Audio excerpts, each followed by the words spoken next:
TU Knoxville, Fan Run Radio. We really need to get some branded stuff. Shirts, hats, promo items, something professional. I mean, we could just find a website and order a bunch of it ourselves.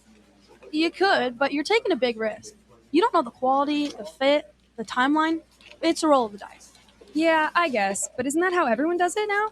Not the ones who actually care about how their brand looks. Look, if we're putting our name on it, it needs to be done right. We need SM Athletics.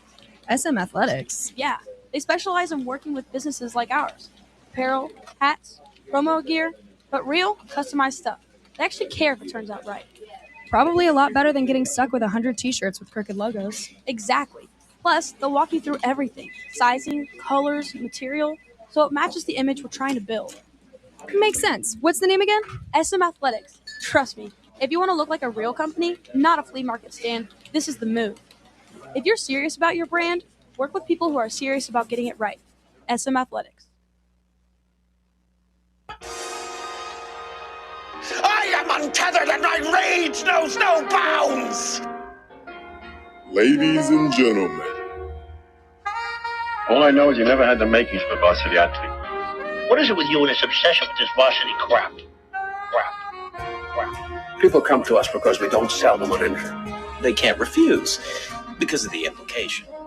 You wonder ever you're a bad man? World needs bad men. We keep the other bad men from the door. Some things are a matter of duty. The world's greatest radio show in Tennessee. That doesn't sound right, but I don't know enough to dispute. And I was about to take advice from a clown who dives headfirst into the shallow end of the pool. It's Talk Sports with John Reed and Cody McClure.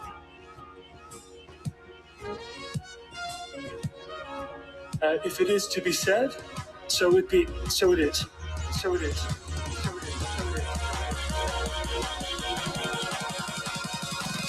It's a Tennessee thing! Well, I'm holding on.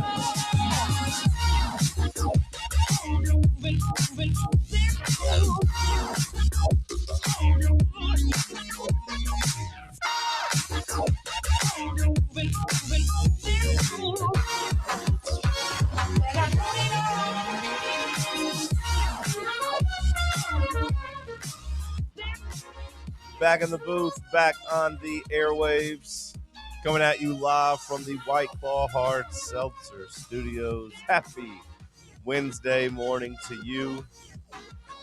John Reed, Cody McClure, Sam Beard, bad news, Bubba. Hope you're having a great day, or at least start to your day, or maybe afternoon or evening, depending if you're a podcast listener. Top of the morning to you. Sam, what's up, dog? How are you? I'm doing good. Got into my car this morning. Wasn't locked, or it wasn't frozen. Progress. Felt good. But solid day yesterday. Little first four. Kind of forgot the baseball game got moved up, so I missed most of that.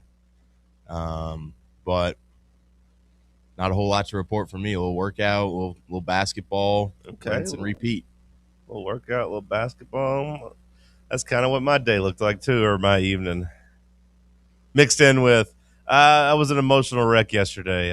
I've been an emotional wreck the last week, I guess. I guess I'm going through some stuff. I don't know. But the damn Titans uniform reveal, or at least the video attached with the rebranding, that had me in absolute shambles on either, was that Thursday or Friday? Probably Thursday. I think the release was on Thursday. I think they posted that video that night. Okay, then I watched it the next morning. Yeah. So Friday, I'm in here blubbering like an idiot. And then last night, I put on a movie. Well, I was going to put on a different movie. I was going to put on Parasite. I don't know if you ever watched that. The Best Picture winner. It's a good one. My old lady hasn't seen it, so she wanted to watch it. So I was going to put it on, but on the service I have, which sometimes is kind of bootleg because it's like everyone uploads their own stuff. This happened to me with Inglourious Bastards too. They don't put the subtitles up. So like one time we watched like 40 minutes of Inglourious Bastards, and I was trying to explain to her like, well, you see, there's a family underneath the floorboards here. You wouldn't know this if this was, if we were watching it. I was like, is the subtitles kick on after this? No, it just never kicked on. So I put on Parasite. It was a similar thing. It's all in Korean and no subtitles. So I said, well, we can't do this. So so metaphorical. Turned it off. I imagine living that way, Imagine going through life not being able to understand the language, people trying to talk to you. It would make you feel a little lost. But so then we put on we have a running list of things we need to see or watch or whatever, and Warrior was on there, and it's my favorite sports movie. But I put it on, and I was a mess, really, from like the first 10 minutes on. And I don't know, like I said, I think I got some unresolved issues going on right now. I just sat there for 2 hours trying to keep my knees up, so she couldn't see me just crying the whole time, just in shambles. I don't think I've actually ever seen Warrior. It's, for my money, my favorite sports movie is White Man Can't Jump. Although, like, I don't know. Hopefully not the Jack Harlow version. No, not the Jack Harlow version. The Wesley Snipes, Woody Harrelson version. Thank you. But you could convince me that White Man Can't Jump isn't really a sports movie. You could convince me of that. But this one, for my money, it's the actual like best sports movie. If you haven't watched this, Sam, you should watch. I don't know if you guys got Amazon, but like, I got Amazon. Yeah, fire it up. It's a great movie. Tom Hardy. It looks good on the Google search. Yeah, this went after. Yeah, no, it's good. Top like combat movie you've seen? I'd say. I mean, I said just top sports movie, but definitely top. Well, I mean, like combat movies are the best sports movies. To be fair, like I mean, like if you're in the running for best sports movie and best combat movie, those kind of go hand in hand, because like Rocky and Creed, the Fighter, all those are great. I think this is the easiest story to tell because we can. It's one-on-one. Typically, fighters come from bad backgrounds almost always, because you don't sign up for like fighting unless you're like broke. Typically, like if you're going to go in there and do some human cockfighting, like you are going to be coming from dire straits. Usually, not a lot of rich fighters starting out. So that's that sets you up for a good story from there. But yeah, no, if you haven't watched that movie, it's on Amazon. Like I said, for my money, it's the best sports movie. We're running into a snag of sports all day long for the next couple days, but I'll have it as my next go round, I guess. What do we got today? I mean, like, do you pay attention to the 16 seed games? I enjoyed watching it last night, to be honest with you. I mean, I'm not judging if you do. I didn't put on any of the 16 seed game. I kept an eye on the score, saw that Howard was up, arm's distance for most of the game. I did see UMBC made a run, but by the time I noticed they made a run, the game was over. So, do you think those games mean more for the 16 seed, like 16 seed on 16 seed to get into the big dance kind of, versus just like, hey, is this cooler than getting just absolutely throttled by Michigan or something like that? Yeah, I've wondered that because there's some people that say, hey, in the when you're an automatic qualifier, you should be in the tournament, and we all kind of acknowledge that it's a play-in to get in the tournament. So, like, you could say that the 16 seeds should automatically qualify and not have to do that. But at the same time, I think there's some benefit to being just a standalone game where can't say the whole country's watching, but college basketball fans are watching. And you get a standalone game, and you get the feeling of winning one. So I would say it's ultimately a positive for the team that wins. For the team that loses, maybe they would rather wait and get their heads beat in by Michigan. But my thinking would be, if we couldn't beat this other 16 seed, what the hell are we wasting our time for? That's how I would feel. But I do kind of wish they maybe put the 16 seed games as the night, like the late ones. Yeah, I think it was the first time. I mean, I know it's not, but it smacked me in the face last night seeing that like it was set to tip at like 9:15. I was like, oh my god, why are we doing this? Like, I wonder how much of a draw the 16 seeds game actually is, because like just put it at 5:30, man. Put it at 5:15. Who cares? Like that way we could still run this game off at 7:45. Yeah, I get the idea of wanting TV and like everything, but like I don't know if the 16 seed's enough of a draw to get people there, especially at the beginning. Now, the second half of those games are usually pretty fun, like as you get down to the last 10 minutes. do or die basketball is always pretty fun. But like, I also don't know if NC State Texas is enough to get the West Coast in front of their TVs. Like, I don't know how much those people care. So it does feel like you should probably just kind of try to serve the East Coast as best as you can. Try to serve everybody, because hell, if people in the West Coast want to watch basketball and gamble, they'll turn it on at 2:00 on their phones. So yeah, I'm with you there. Let's pump it up. Let's move it up. I didn't really care about last night, in the sense that, like, to me, NC State and Texas are kind of the same team, just underachieving team with some talent that you could convince me that they go on a Sweet 16 run. Maybe. I mean, two coaches that matter, that are kind of slimy. They're out there coaching against each other. We'll see if Will Wade ends up staying at NC State or if he takes another job and jumps. I know he's been kind of rumored to be listening to LSU, that LSU is like, hey, you know what? We can bring this guy back, which I think would be interesting, but I think it'd be bad for the SEC. Like, I'd rather LSU just stay dead than have Will Wade back. And I think NC State's a pretty good job. So I'm interested in, like, what he does after this season, but they're the same team to me.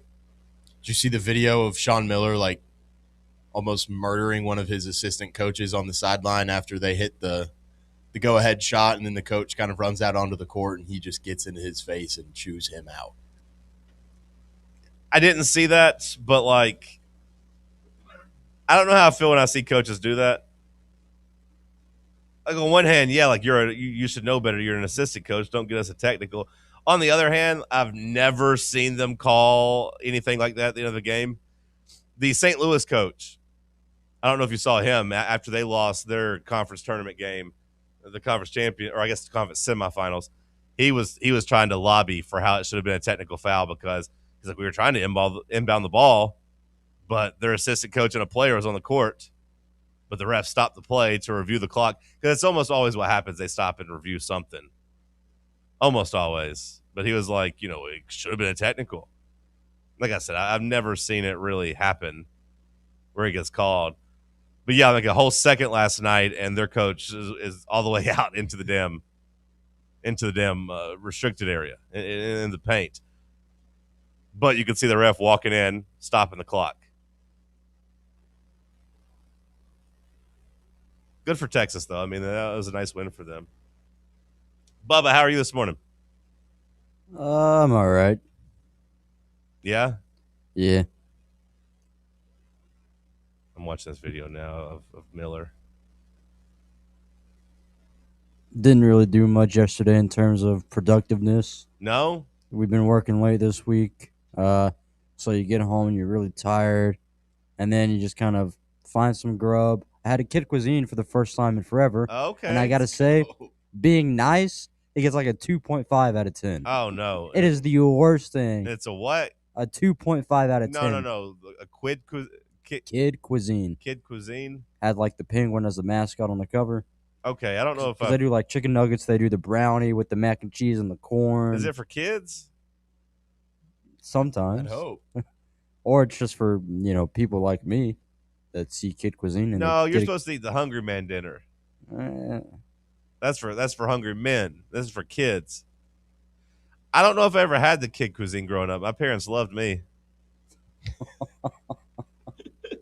Yeah, it's probably better that way. Might be the best it's ever been cooked before by somebody before. There was one thing, even growing up, my dad was like, you know what, we're going to make sure we eat good, which is probably why I'm a little chunky, but we always ate good. Once we got past, now I take that back. When I was a young kid and they had just gotten divorced, weekend nights at my pop's house, that was hit or miss. That was usually like Spam sandwiches or fried bologna. That was pretty tough. If I couldn't convince him to go get us a pizza, that was pretty rough. When I was like 7 or 8, 6, 7, 8, somewhere around there, like that wasn't very good. But I always like had good lunches and stuff. I guess a Happy Meal went a long way. Kid cuisine, okay. Yeah, it was rough, and then I just continued trying to watch baseball, and then you ate that for dinner last night. Yeah, hell far, Bubba. It was not great, John. Not a great way to end the night. Now, I'm not trying to get personal here or try to like get you to reveal anything you don't want to reveal, but like, you don't have any kids running around, do you? No. Why the hell did you have kid cuisine at the house? Nieces and nephews. Okay, so you do have kids running around the house, but not yours. Like Yeah. nieces. Okay. Well, that checks out. So we'll buy them, some that kind of food for whenever they come to visit. Okay, that makes sense. I guess I didn't think about nieces and nephews. I was like, I don't think Bubba's got any kids running around. What the hell's it? But also, I would buy that willingly Well, I was gonna if I say, didn't know yeah. how it tasted. But now that I know, I will never buy that again. Yeah. Yeah, fair enough. It looks gross. But, they got Spider-Man on the cover. So if I was a kid walking through, I'd be like, hey, give me that. I want Spider-Man. I only remember those commercials as a kid. I never ate one, but I do remember those commercials all the time. I don't remember the commercials. I vaguely maybe remembered the penguin when you said penguin. Maybe. But even when you were first saying it, I thought you were saying kit cuisine, like K-I-T. But then I was like, okay, yeah, now this sounds somewhat familiar. I mean, I had Lunchables growing up. I was never cool enough for those. Okay. But Lunchables don't have like the actual like chicken nuggets and stuff. There's a chicken Lunchables unloaded or something like that. Because I had like the nuggets that with like barbecue sauce. And you're supposed to put it in the microwave, or you just eat it cold? Or? Eat it cold. Same thing. They used to have like little miniature hot dogs too. Okay. I always just got the charcuterie type, just the ham and turkey. The pizza, I mean, I had friends that got the pizza, and I tried the pizza. I hated the pizza. I wasn't a pizza fan. Some people thought that was the best one. I was like, that's stupid. No, it's the best one. And you like it cold? The pizza, yeah. You're not supposed to heat it up. No, I know. I'm just saying I don't like it at all. Like, if you had that one, like, you were, this guy's serious about his lunch. That was the perception we had of kids growing up, too, at the pizza one. But I'm telling you. So it'd have, like, a little singular, like, crunch bar, crumb. Well, yeah, the candy at the end, that was good. But they had that in the charcuterie, just the ham and turkey ones, too. But I just went for Oreo. The ham and cheese or whatever, and, like, the nachos ones. See, I didn't like the nachos either. As a kid, I was grossed out by the American cheese stacks and those things. That's fair. That's how I felt about the pizza or the nacho cheese. I felt grossed out by that. I still don't like nacho cheese, really. Like, I'll get nachos at a restaurant if they can do like an actual proper setting, but like queso. Taco Bell nacho cheese is the greatest thing I've ever had. Well, I don't know. I think that might be part of the reason I don't like Taco Bell, because I always just thought it was gross having I don't know. There's something about the cheese there that just never set right with me as a kid, and I think I turned my back on it. But yeah, the nacho cheese, especially like in those packs, I don't like. What was it? Too congealed? Is that what congealed? Is that what they are? I don't like. Oh, they're very gelatinous. Yeah, I don't. No thanks. Ugh. You made my stomach hurt before 8:20. Let's go to break. We'll come back. You know the drill by now. Cody will be here when he's here, but he is coming. He's here. I think I just heard the door open. Okay, that'll be good. Cody will be here. We'll kick it off. We'll talk some sports. Will Warren going to come on at the top of the 9 o'clock hour to do a little tournament preview, talk some Tennessee basketball, look at the bracket as a whole. Stick with us. Let's talk sports on Fan Run Radio. Check out exclusive Fan Run video content on YouTube. Just search Fan Run Sports and be sure to like and subscribe. What kind of day is it? It's a White Claw day. Grab a pack, grab your friends. Everything else in life can wait. Your friends shouldn't. Let's go. White Claw. Grab life by the claw. Please drink responsibly. Hard seltzer with flavor. White Claw Seltzer Works, Chicago, Illinois. Welcome to Axle Logistics, where excellence isn't just a goal, it's an energy. As a leading third-party logistics company, Axle is powered by an award-winning culture built on a work hard, play hard mentality. Here, the drive for success is contagious and hard work never goes unnoticed. Whether you're just starting out or looking to level up, Axle Logistics is the place to launch your career. Join us and take your ambition to the stars. To learn more, visit axlelogistics.com. Hey, Vols fans, Cody Brown here. I grew up right here in Tennessee and know what it means when someone says, I've got your back. That's why you can trust Farm Bureau Insurance of Tennessee. Whether it's your home, your vehicle, your family's future, or the business you built from the ground up, we will show up for all of your insurance needs. We are Tennesseans who understand what matters, which is doing right by you. Insurance is not all about just paperwork and policies, but it's about the people we insure every day. So if you want insurance that hits home, give me a call at 865-992-3871. Go Vols. Located in Knoxville's historic Old City, Barley's offers great food, live music, the best draft beer selection in town, and now your new favorite place to watch sports. Their indoor projector is perfect for any weather, and they've revamped their upstairs area with more TVs to take in all of the action. Their menu features hand-battered chicken tenders, juicy burgers, fresh salads, and the tastiest pizza in Knoxville. You can enjoy their happy hour drink specials daily from open until 6 p.m.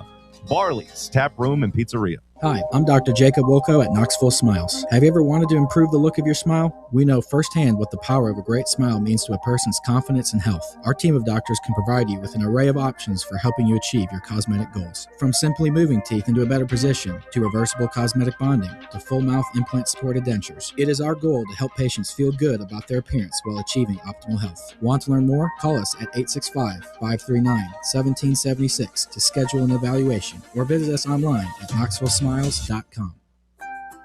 Are you ready for the start of a new season? Maybe looking for your team to go on a tournament run?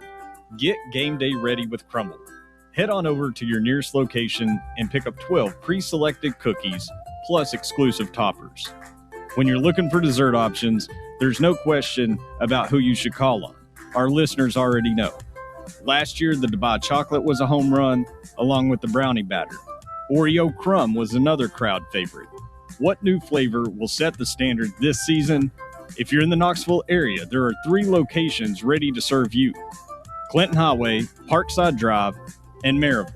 Download the Crumble app to build your best lineup and vote on the best combos.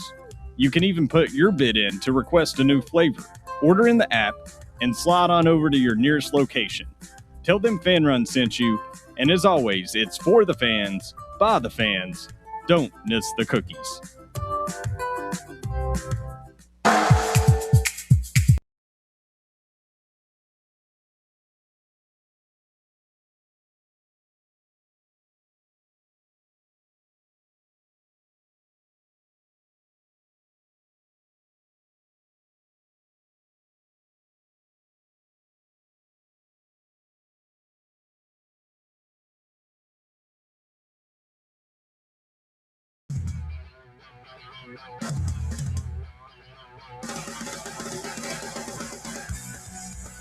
Back in the White Claw Hard Seltzer Studios. Welcome to the show, Cody McClure. What's up, dog? Hello. Good morning. Top of the morning. Good to be here. Top of the morning. I bet you heard that a whole lot last night, driving people around for St. Patrick's Day. Top of the bar. Top of the evening to you. Yeah. You know, I got to say you were right. After all these years, I did decide yesterday. I've come around. It is a pretty dumb holiday.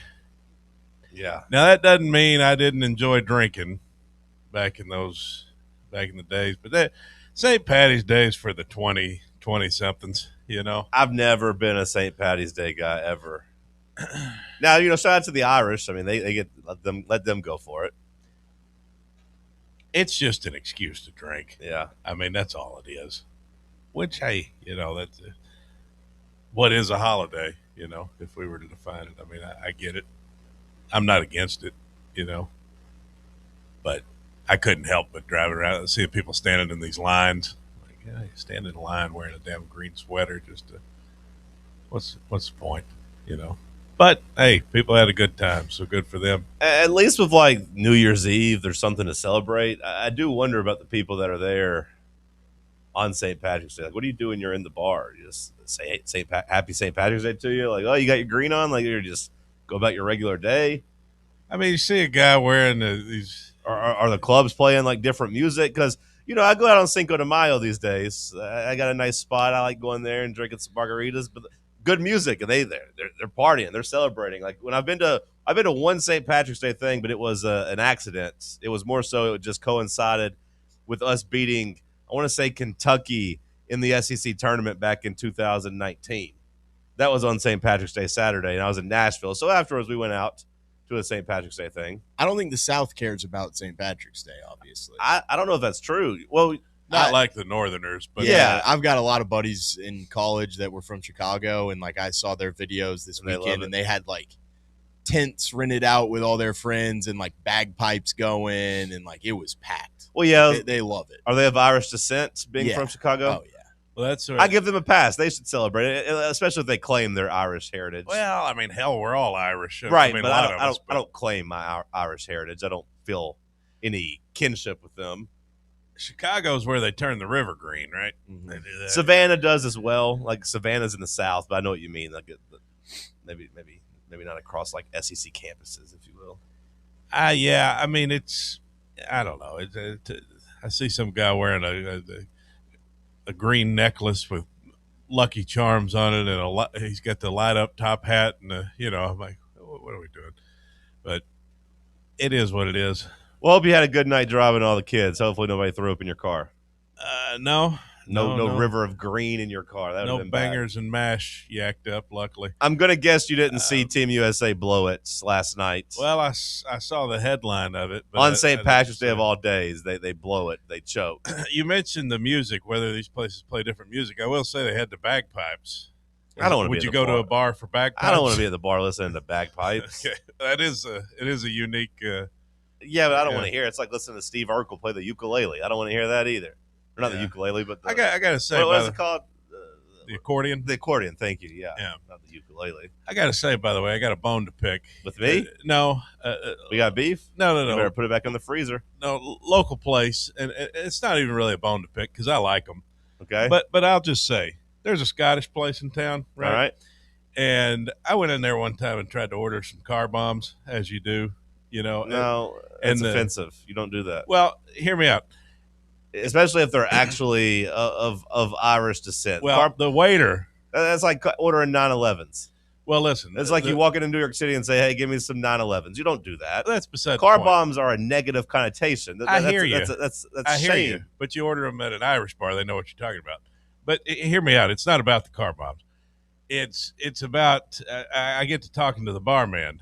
I get to talking to the bartender about this, and he makes me a couple drinks or whatever. He says, actually, we're a Scottish place. We're not Irish. And I said, oh, okay. I didn't know that. I think that's also a fair. However, yesterday they didn't seem to be very Scottish as they were celebrating their St. Patty's Day. Any place they were hosting. No, any place could celebrate. I'm just saying. When the bar guy tells me, actually, he was very adamant, very serious about it. Actually, we're a Scottish place. Well, we're not Irish. He might be Scottish. Yeah, until St. Patty's Day comes around, and then you want to, make sure you get the crowd there. I don't think that's a fair thing to point out because I'd say every bar would be willing to have a St. Patrick's Day. Are you Scottish or can you be Irish for one day if there's money to be made? There was plenty of places downtown this weekend that don't claim to be an Irish or Scottish bar. Yeah, but they weren't hosting a St. Patty's party. Yeah, they were. There's places everywhere downtown hosted a St. Patrick's Day bar crawl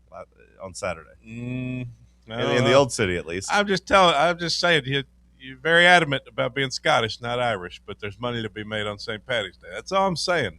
I like the place. I'm a fan of the place. I'm just saying I don't side with you here, and I also think that you were a jerk for going to order car bombs. That's a very white 23-year-old girl thing to do. I love car bombs. I just thought it was a little hypocritical of the barman. That's all I'm saying. I love the place. It's a good place. Great food. What a tease last night was. Bryce Harper got to have his moment. Got people fired up.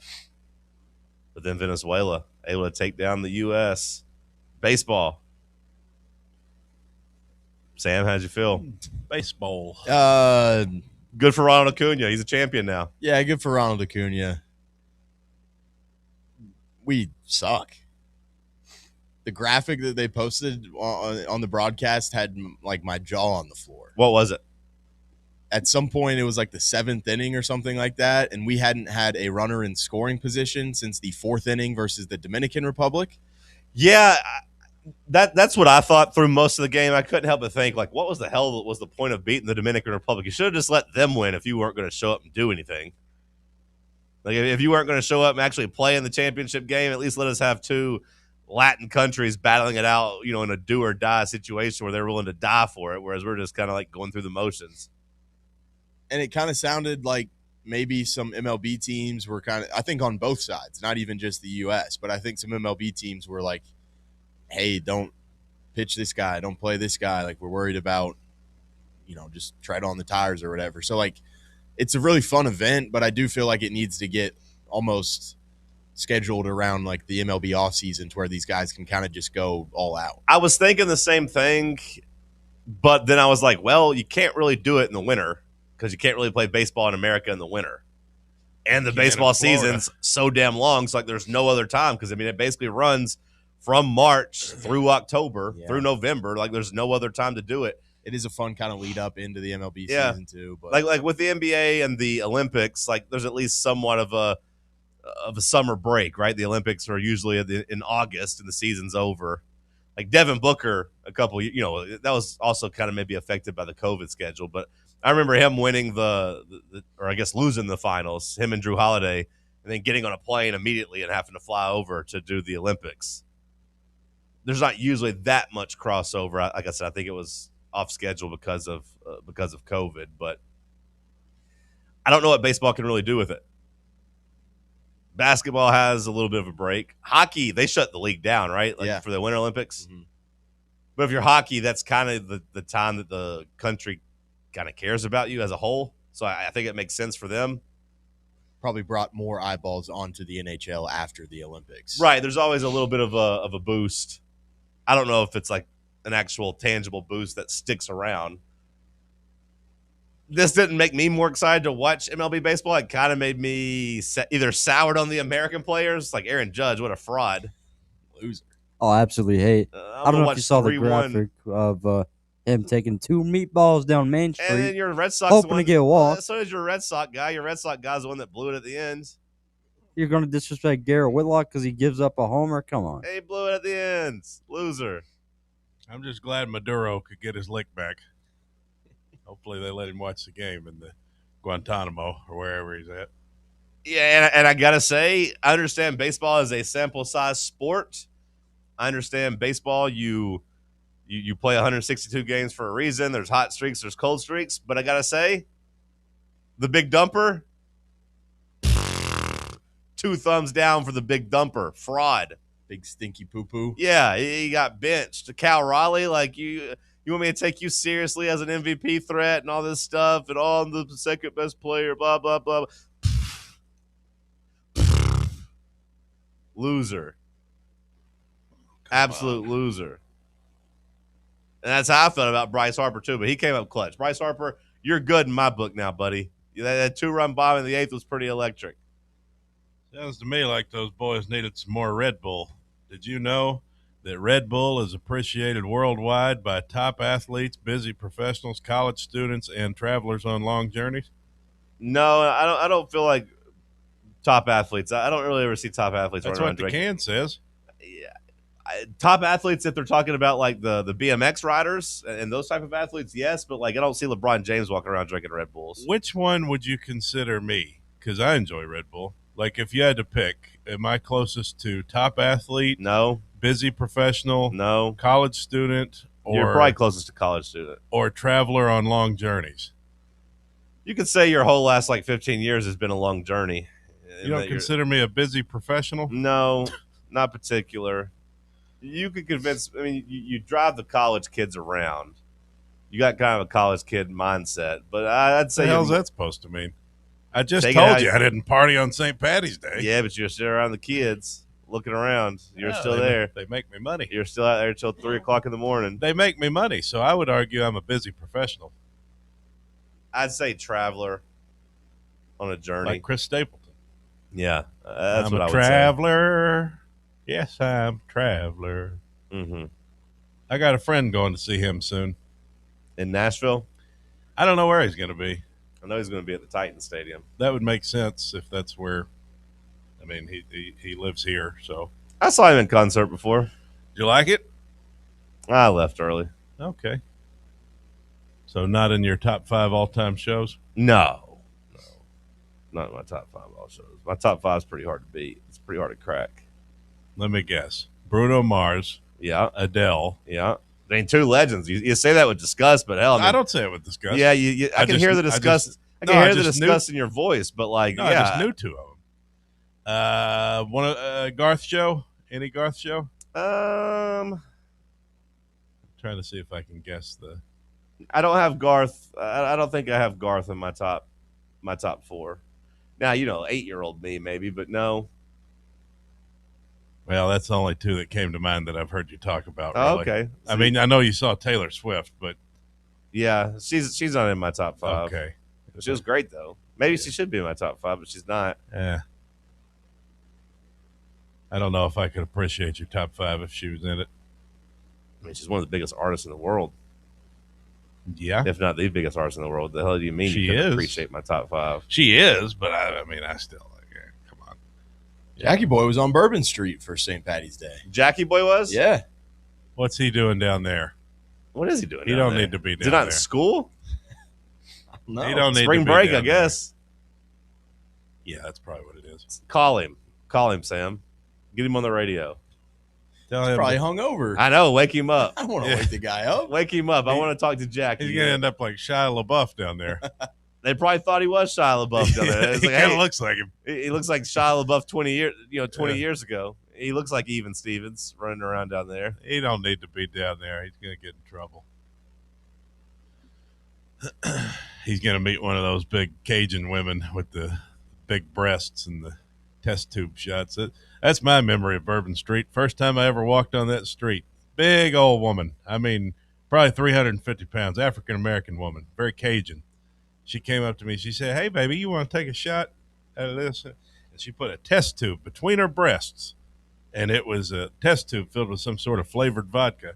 Leaned it over into my mouth and poured it into my mouth. I was just an 18-year-old boy. I didn't know any better. I said, "Oh, thank you, ma'am." And she said, "That'll be $13 or whatever." I was, I didn't know I had to pay for it. $13. I thought she was just being generous. She got you. She had some large breasts. Miami of Ohio and SMU playing tonight, with the winner taking on your Tennessee Volunteers. The injury reports coming out has SMU's Corey Washington, who is a 11 points per game scorer, and BJ Edwards, VFL, as questionable. Edwards hasn't played since February 25th. We'll see if he's out there tonight. I'd say he's an LHSPFL.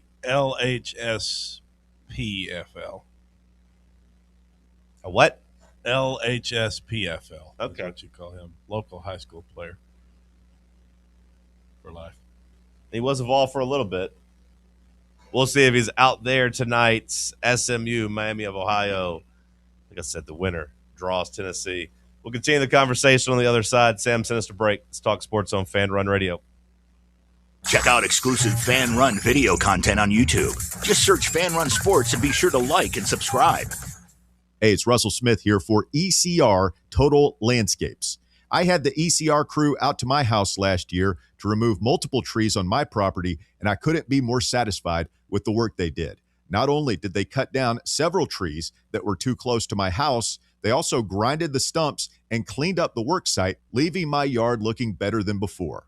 Take it from me. If you've got a dangerous, overgrown, or storm-damaged tree that's threatening your home, your car, or your family, don't risk it.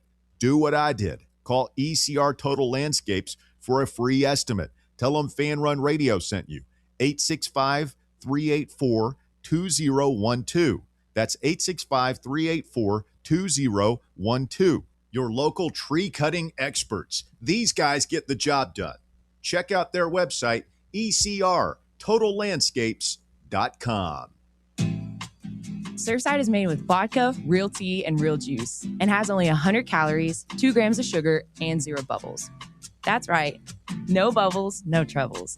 That's why Surfside was named the 2025 Spirit Brand of the Year by MarketWatch. Their variety packs come with options: iced tea, lemonade, or green tea. Find your flavor by trying them all. Surfside. Sunshine in a can. Must be 21 or older to enjoy. Party smart. A brand built in Tennessee and born from the love of the game. Inward Half revolutionizes golfing comfort. Crafted by a former pro and dedicated enthusiast just like you, our luxury performance wear guarantees you stay cool and comfortable through every swing and every day.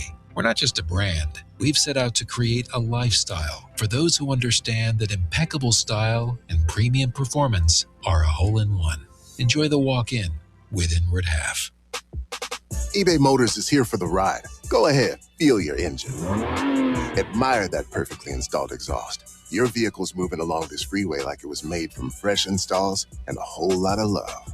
With eBay Motors, you get over 122 million parts to keep it running. And with eBay Guaranteed Fit, they'll be the perfect fit every time.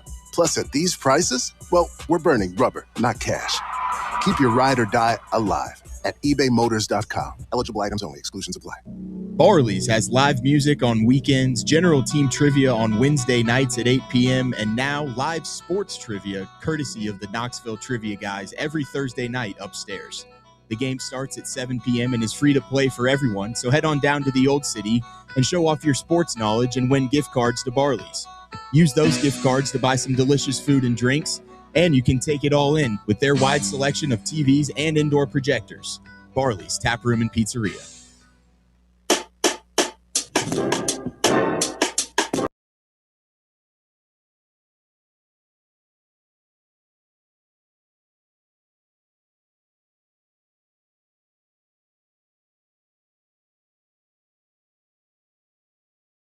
Back on the program, live in the White Claw Hard Seltzer Studios. Drink the light, refreshing White Claw Hard Seltzer. Drink it responsibly. Shout out to our boys over at Cherokee Distributing. Must be 21 or older to enjoy, of course, despite what Cody said about being a little 18-year-old down in New Orleans. It was my first time seeing anything like that. Yeah? Changed your life. It, first time truly partying. Because, you know, when you're in high school, like, we drank beer. Sure. But we were just some rural kids in Arkansas. I mean, we didn't really know what a proper party was. Sure. You know, nobody was really, I mean, there weren't, like, prostitutes and stuff like that. So New Orleans was, I guess that's kind of the first time I saw that type of thing. MTV Spring Break. Panama City Beach, Florida, for me, probably. Yeah. Yeah. That sounds like fun. I used to wonder why we couldn't bring those programs back. But apparently, people that I've talked to about this say, well, it's because of all the underage people.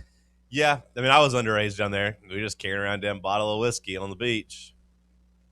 Ugh. Just wilding out. Ugh. Yeah. I didn't know no better. Bourbon in the hot sun, They man. didn't have White Claws back in the day. That's what I always tell these kids. Like, yeah, you guys are kind of lucky. Like, because we just had either beer, which I didn't drink, or liquor. And I went with liquor, which meant I usually had a pretty bad day in the sun after a couple hours. That was typically. But shout out to Asher Roth and Jim Jones. I watched them perform at MTV's Spring Break. You had other stuff, but you couldn't drink like the Mike's Hard Lemonade. Yeah. You didn't want to be caught drinking that. Shout out to DR Vol, bringing by some breakfast. Yeah, talk about a guy who's really about it. You know, the rest of you people in the chat are kind of lacking when it comes to sending us breakfast. DR is actually about it. He'll come by here and say hello, and, you know, he's a good guy. The rest of you, where you at? You know, it's been a long time since anybody else brought us breakfast. That is true. DR is a man. I told him I'd vote for him for president. It was up to me. Is he running? I'm not sure. Oh, okay. I don't think so, but hadn't heard anything about it. But if he does, I'll vote for him. Did you work on his campaign? Would I work on his campaign? Yeah, sure. Cody wouldn't get nowhere. I mean, if it's a paid position. Yeah, usually campaign stuff's all volunteer work because you believe in the candidate. There's some speculation that our county mayor could eventually run for president. I don't know if there's any truth to it, but I've heard it. From whom? Don't really know. Some guy on the radio. Some guy on the radio. I've gotten locked in. I've moved past brackets, I think. I'm still going to do one, but I've moved past brackets. I'm into these NCAA survivor pools. That's what I'm in. Have you ever done one of those, Sam? It's like an NFL survivor pool, but it's for college football or college basketball, the tournament. No. You just pick a team each round or each day. Okay. And they have to win. You can only use them once. I thought you were having to pick a team for the entire tournament, and I was like, that sounds really stupid. Somebody's going to get stuck with a 12 seed that they have to root for the entire tournament or something like that. No. You just root for you pick a team, much like every weekend, like survivor pools in the NFL. You try to find a matchup. You can't use them twice. It does get a little bit trickier in the tournament because you got to try to kind of save the one seeds for the end and hope that you like kind of have an idea of where you're going. Mm-hmm. I heard one that was a $3 million cash prize. What if I won that? That'd be cool. So you just select a team each round? Yeah, to win. So your hope is to win 6 games? No. 6 rounds? Or No, it's every day of the tournament. There's more than 6 days of the tournament. Oh, you got to do it every day? Yeah. Oh. So, like, you could take, like, a 4 seed. Yeah, like, ideally for me, on Thursday, I don't know who I'm picking yet. I haven't looked, but, like, Friday, Tennessee would probably be a really good pick. Yeah. I mean, I'm just saying a 6 seed as, like, a 7 or 8 point favorite. You most likely wouldn't have any interest in using them later in the tournament, of course. Like, you wouldn't pick them to beat Virginia or to beat Iowa State. Yeah. So, like, using Tennessee on Friday would be one of the better, like, leverage plays. So you can gamble at your own risk. You can, like, if you wanted to, you could take an 8 seed. Sure. I mean, like, ideally, if you can get by the first couple rounds without using the big boys, yeah, you're in better shape. If you can properly save the 1 seeds and 2 seeds, it would behoove you to do that. So you think taking a 4 would be too high to start? No, I don't think so. I think anywhere from a 3 to 7 will probably be the most popular pick. You just got to stay alive every day. Just got to stay alive. That does sound fun. Well, I got one I'm running too for $20 if you want in. Just let me know. How many people are in it? Last year we had like 60 something. I'd kind of like to do that. Last year we had 60. Yeah, just let me know. I'll throw me in there. Well, throw me $21. Well, I add it to my tab. No, doesn't work You that just way. put it on my tab? No, because I got to pay that out to other people, so it's not really a tab. If it was just on your tab, maybe, but I got to pay it out to other people whenever it's settled. So that's just me losing $21. I thought it was $20. Well, it's $1 fee for the website. Huh? The website charged me $1 to host it on there. Really? I don't get it. It's not me keeping the money. I don't get the money. Sounds like a scam. You ain't got to join. It's fun. I know a scam when I see one. Yeah. Okay. I've been a victim of many of them. Takes one to know one and all that. Karma. The other day, some guy from Nigeria called me, told me he had a cash prize for me. I said, I know better than that. Now, be careful. I have heard of a new scam with involving plane tickets. Yeah? There's a way that they're like reaching out to people about their plane tickets. So be careful. Since you're flying soon, they might target you and say something about your flight. Don't click it. I wouldn't do that. I wouldn't get caught up in that. Oh, you going to make your mom check you in? Huh? You going to make your mommy check you in for you? Make my mommy check me in? Yeah, No, I got to check my mommy in. Mommy's going to make me check her in. Well, you better be careful. Tell her to be careful, too. She's the one that ain't got no experience flying. Well, tell her to be careful if they send her a message about doing all that. You better make sure it's verified. It's a new scam out She's there. just worried about whether we're going to have seats together because I didn't pay the extra. I ain't paying the upcharge for all that, you know. Do you want to sit next to your mom on the flight? Yeah, ideally. Then why didn't you pay the extra? Because I'm taking you talk about gambling, right? Sure. I'm taking a gamble that we'll be seated next to each other because they try to seat you next to each other if you book tickets together. It's not a guarantee, but they try to. Mm-hmm. And last time, before we had to cancel our trip, we were seated together. So I'm hoping they'll do that again, which would be perfect because I can give her the window and I can have the aisle because it'll be a small plane, first plane we're on. It'll just be the 2 on each side kind of plane. You think your mom wants to sit next to you? Yeah. Yeah, she does. She loves me. I'm her only son. But hopefully the plane does right by you. Yeah, we'll see. Since you didn't want to pay the extra $20. You know what? I retract my Survivor Pool invite to you because I just don't feel like I'm going to get the $21, and I don't want to hang it over us. So I just retract the invite. Sam, Bubba, if you guys want in, let me know. Would I be able to pay it like in installments? Is that possible? Like 4 payments of $5? Well, you see, you're still going to be $1 short there. Well, the last payment would be $6. If you make the first payment $8, we could talk. If you make the first payment $8, it's really just like one coffee. Just cut out coffee for a couple of days, and boom, next thing you know, you got a chance to win $1,000. Yeah. Thing is, though, you got to win. You know. Yeah, you do have to win. And last year was such a chalk tournament that it got down to basically just tiebreakers and who. You know, I thought I had it whipped out pretty good. I had it mapped out where I was going to go, boom, Houston into Duke, or Duke into so-and-so. I thought I had it set up, and then Houston got me. Or I think I was going to go into Florida. Yeah, if Houston would have beat Duke, and then Florida would have beat Duke, I'd have been in good position or whatever the hell it was. So. Yeah. But it all came crashing down. Houston probably screwed you. Yeah, it all came crashing down in the Final Four for me. Yeah. But I made it to there. But, that was a really chalky tournament. That, to me, is maybe my biggest storyline when I look at the tournament. We're going to talk to Will Warren here at the top of the hour and get his thoughts. But just the way the tournament is feeling right now is just the haves versus the have-nots. Lots of talk just about how wide the gap is from a top 4 seed all the way down to the bottom. We might get, at least on paper, a record amount of favorites advancing, so a record low of upsets, which is what everyone likes about the tournament.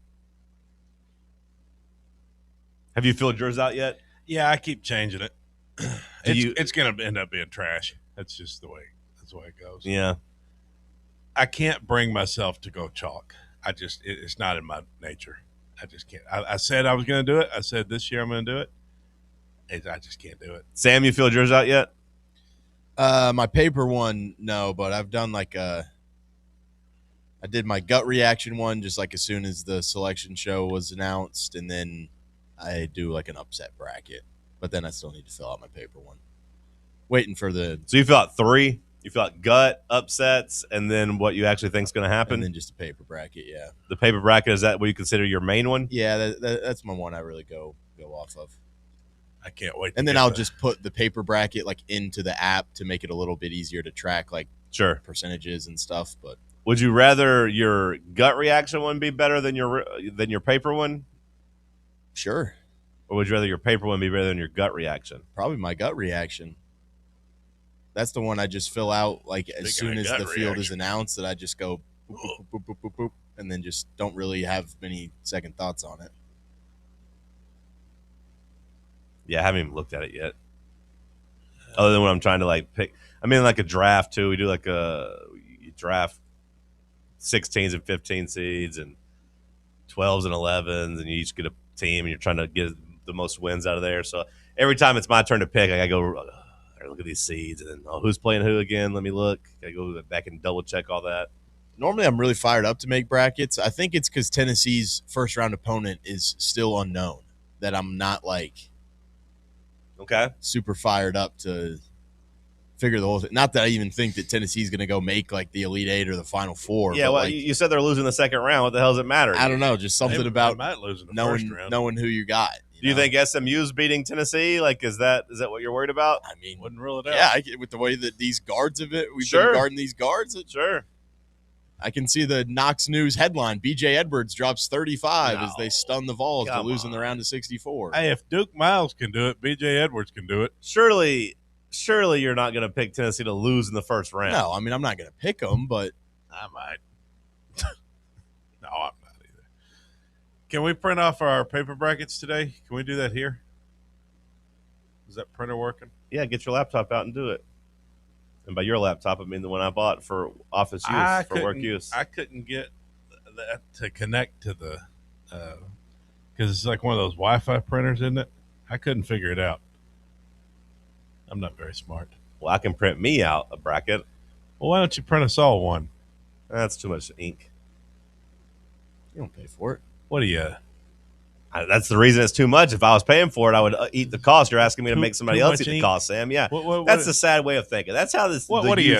What are you, a stingy octopus? That's how you guys print think. us out for global warming. I ain't going to be around. Who cares? We fire off some hairspray into the ozone layer. Speaking of that, are you seeing these meteors in the sky? Oh no, meteors in the sky. Oh boy, yeah, we'll have falling. We'll have to get to it next hour. You hadn't seen this? No. A meteor crashed into Earth's atmosphere yesterday in Ohio. What? Look it up. Is that real? It was on ABC World News Tonight with David Muir. I wish it would crash in Farragut into my head and just in this. Your head would repel a meteor. It'd go back. Well, hopefully, the heat from it would at least burn me up. It'd bounce off you and go right back to the atmosphere. It'd meet its match. I'll give it my coordinates if it needs. We can just drop one there. No, I did see that there was something in the news though about the chemtrails. how maybe the government is spraying stuff in the sky to control the weather. Yeah, of course they are. They've been doing it. Yeah. Hour one of the books. Bubba, see if you can get Will on the line. We'll talk some basketball coming up with him next. I'm going to go eat some more breakfast. Shouts to DR Vol. Stick with us. Let's talk sports on Fan Run Radio. The flagship station for Tennessee football.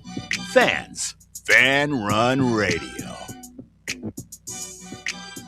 Blackford Veterinary Surgery Referral specializes in surgeries not regularly performed by your pet's general veterinarian. They're currently accepting referrals from vets all across the country. With their newly renovated state-of-the-art surgery center and highly trained staff, clients can rely on professional and thorough care.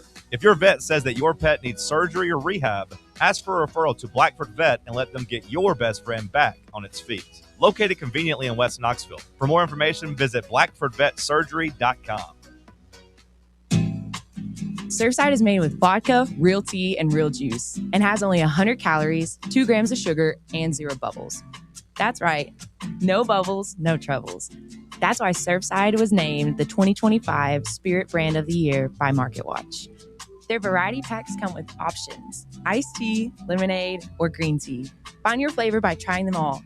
Surfside, sunshine in a can. Must be 21 or older to enjoy. Party smart. We really need to get some branded stuff. Shirts, hats, promo items, something professional. I mean, we could just find a website and order a bunch of it ourselves. You could, but you're taking a big risk. You don't know the quality, the fit, the timeline. It's a roll of the dice. Yeah, I guess, but isn't that how everyone does it now? Not the ones who actually care about how their brand looks. Look, if we're putting our name on it, it needs to be done right. We need SM Athletics. SM Athletics? Yeah, they specialize in working with businesses like ours. Apparel, hats, promo gear, but real, customized stuff. They actually care if it turns out right. Probably a lot better than getting 100 t-shirts with crooked logos. Exactly. Plus, they'll walk you through everything. Sizing, colors, material, so it matches the image we're trying to build. Makes sense. What's the name again? SM Athletics. Trust me, if you want to look like a real company, not a flea market stand, this is the move. If you're serious about your brand, work with people who are serious about getting it right. SM Athletics. Citizens National Bank. Life is more fun with a Good Life checking account from Citizens National Bank, offering extra benefits including bank travel. This September, experience the perfect fall getaway on the New England Rails and Sails Tour, or join CNB in October to chase the Northern Lights in Iceland. Get in on the fun by calling 865-429-7935. Citizens National Bank. Banking never felt so good. Member FDIC. Surfside is made with vodka, real tea, and real juice, and has only 100 calories, 2 grams of sugar, and 0 bubbles. That's right. No bubbles, no troubles. That's why Surfside was named the 2025 Spirit Brand of the Year by MarketWatch. Their variety packs come with options: iced tea, lemonade, or green tea. Find your flavor by trying them all. Surfside, sunshine in a can. Must be 21 or older to enjoy. Party smart. Barley's has live music on weekends, general team trivia on Wednesday nights at 8 p.m., and now live sports trivia, courtesy of the Knoxville Trivia Guys, every Thursday night upstairs. The game starts at 7 p.m. and is free to play for everyone, so head on down to the Old City and show off your sports knowledge and win gift cards to Barley's. Use those gift cards to buy some delicious food and drinks, and you can take it all in with their wide selection of TVs and indoor projectors. Barley's Tap Room and Pizzeria. You're listening to FM 105.7 and AM 1340, WKGN Knoxville, and W289CU Knoxville, Fan Run Radio. Kingsguard Amon Shumpert tried to go into the Blazers locker room and start a fight. Say something about the Kingsguard? You're listening to Talk Sports. Yeah, I heard Kingsguard. What were you saying about it? Well, I mean, do you want the spoiler or? Oh, no. Yeah. No spoiler.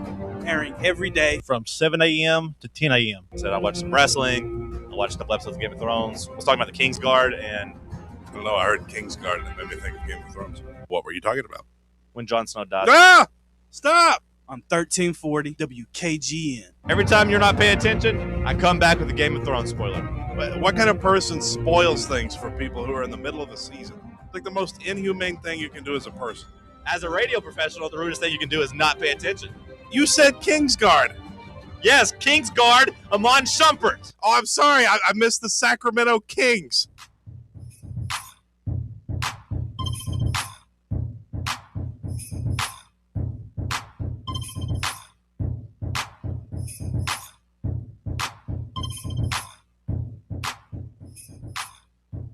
All right, let's talk some March Madness.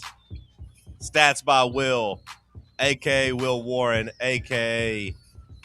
The guy that's going to make your brackets look good. I don't know if that's a... We'll see about all Will that. Warren, top of the morning to you, my friend. How are you?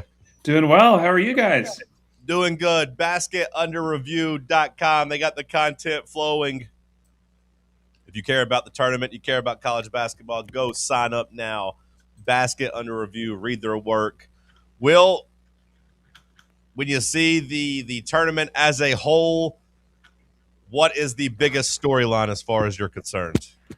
I think it's just going to be whether we get upsets, to be honest. I've ran the data. I've run, as much numbers as I can. And it's, we're getting to a concerning era where the haves and the have-nots do, at least statistically, have the largest gaps they've ever had. And I do have a little fear about that with, the round of 64, but also, will we see another VCU? Will we see another George Mason? Things like that. Because while I do enjoy better games, I would prefer for better teams to win. It's still a thing of, it's nice to see, one or two of those every, year, like a 12 seed in the Sweet 16 or something. I'm hoping to be wrong this year and that it's not a big deal. We're going to get it. It's not going to be a problem, but can't say I've got the greatest vibes about it. Do you know on average, off the top of your head, and you are my stats guy, so I expect you to know all the numbers, but the number of double-digit seeds that typically win in round one of the NCAA tournament, do you know how many advance each year? Counting or not counting the tens? I count the tens. That's fair. Okay. Yeah, count the tens if you can. Probably about 7. So in a typical year, actually, I'd say 8. So in a typical year, NCAA tournament averages, you have about 5 teams that win from the 11 through 16 seed lines. And 7 through 10s are usually about a toss-up. So it's about 7, 8, depending on the year. Last year, we had 4. And this year, my numbers that I've ran expect the same 4. So I'm getting... That's why I've got a little bit of negative vibes about it. I'm hoping to be wrong again, but you never know. The greatest thing about this tournament, as you know, watching me suffer through losing SMU in the round of 64 at the dearly departed K-Town Tavern all those years ago, that you can't really predict this thing. Some crazy things happen. Wild stuff is always around the corner.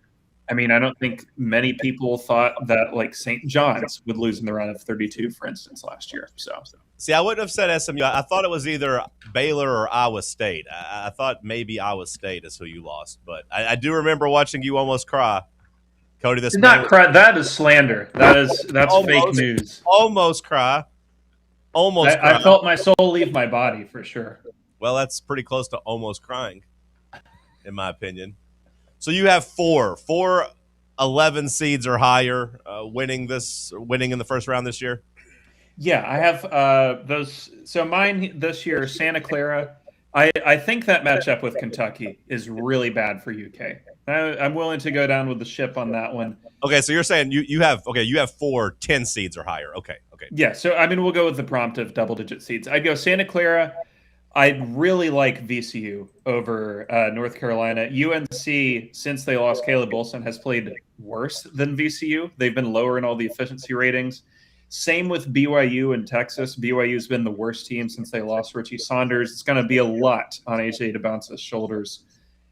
I'm struggling to figure out the 12 I like. I've kind of bounced between Northern Iowa, High Point, because I don't really like this Wisconsin team. I would probably land on the High Point being the one to get it done, but I don't feel great about it. I am going to say I do think someone on like the 13 line pulls one off, but I'm having trouble figuring out who it would be. You mentioned AJ DeBonce.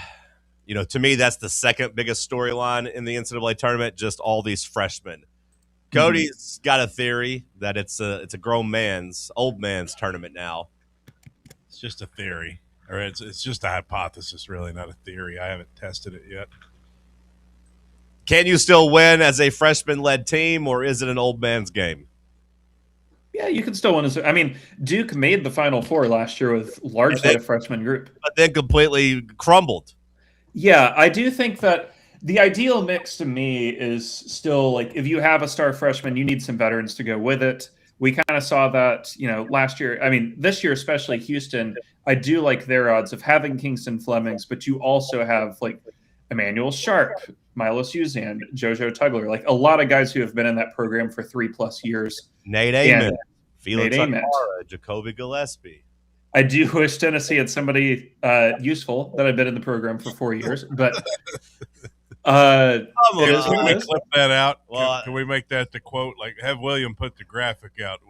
Will Warren, I wish Tennessee had someone useful. Yeah, can you just put useful in all caps? Yeah, useful. Yeah. Question mark. Or We got it. useless, I think would be funny with my photo. That'll get them going. Yeah, I still win, but you need veterans. So kind of, I mean, that's kind of whenever Duke and Coach K and Calipari, when they did break through, he had Patrick Patterson out there, excuse me, kind of helping supplement the freshman. LSU defensive back. Yeah, Patrick Patterson. I'm getting old. You know what I'm talking about. Go ahead, Sam. I know that Alabama has a pretty good track record of backing criminals after certain events, but do you give Hofstra a pretty good chance of upsetting them just knowing that they play kind of a similar style? Yeah, well, Hofstra is really interesting. They are exceptional at slowing the game down, turning it into a half-court battle. And without Aiden Holloway in the game, due to, I don't know if you saw this, I guess he had 2.1 pounds of weed, and the Alabama state law is that it turns into a felony at 2.2, which is quite the way to escape a felony charge. But they are 10 points worse per 100 possessions without Holloway. They go from basically a top 10 team to barely top 25. I do think Hofstra's live in that game. I don't know that I would pick it outright. My personal pick is that Texas Tech would beat them in the round of 32 anyway. I've been out on this Alabama team for March purposes for a while. They don't rebound well at all. I have a really hard time trusting teams that don't force turnovers at all either. So, yeah, I don't really buy this Bama group. I would be not totally surprised, but a little bit if they made the Sweet 16. And once they get there, I don't think they're going any further. Of the 1s and 2 seeds, who do you view as the most vulnerable? Kind of weird that people aren't on this train, seemingly, but I do think Florida is the most vulnerable of the ones. Oh, obviously. Okay.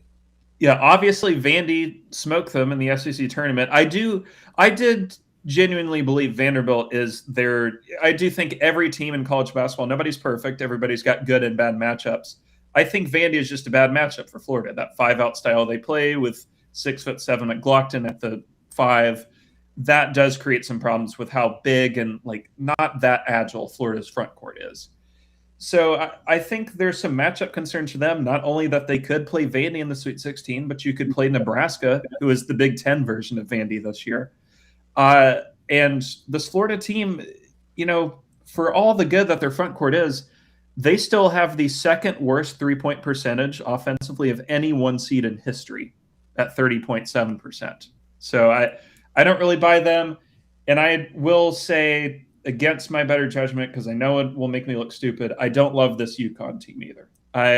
They seem to have really skated by in some close games against a pretty bad Big East this year.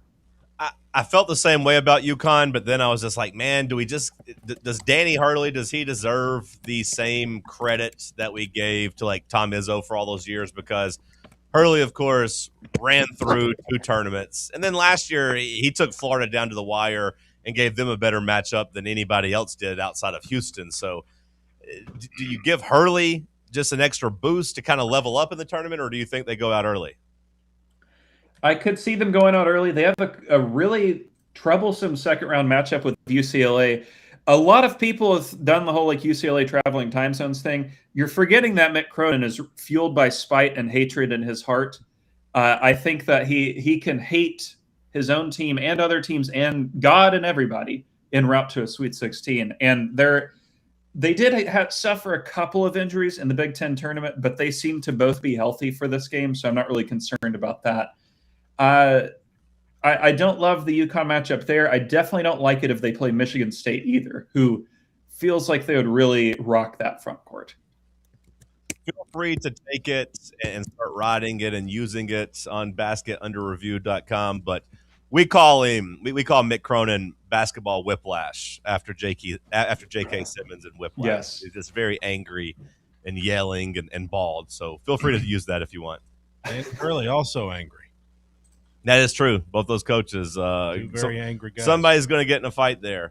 Let's talk some Tennessee. Oh, Will, Sam, you got something else about non-Tennessee? I was just going to ask, what's maybe the one popular upset pick that you feel like you've seen people filling out their brackets that you just can't really buy happen in the round of 64?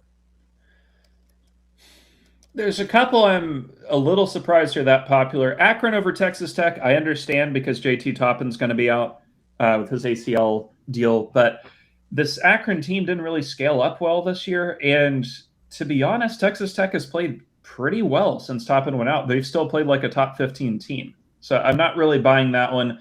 The Louisville, South Florida thing, I feel like I'm struggling to find a media member willing to back Louisville, which is strange to me because they're top 20 at Ken Pom. They've had some good wins. I understand Pat Kelsey is short and does not look threatening at all and is like basketball PJ Fleck, but his team's really good. And the South Florida team, again, didn't scale up well against better competition. See, Sam's all over South Florida. I just like the story of Hodgson and his dad. Well, South Florida came out yesterday, right, and was talking about how it's not an upset, how they're going to beat them, they're the better team, and yada, yada, yada. That's good tournament trash talk. It did kind of fire me up, but Will says to stick with Louisville. If you need a media member to back Louisville for you, I'll be more than happy to go ahead and stamp my approval. As a local media member, I'll take Louisville.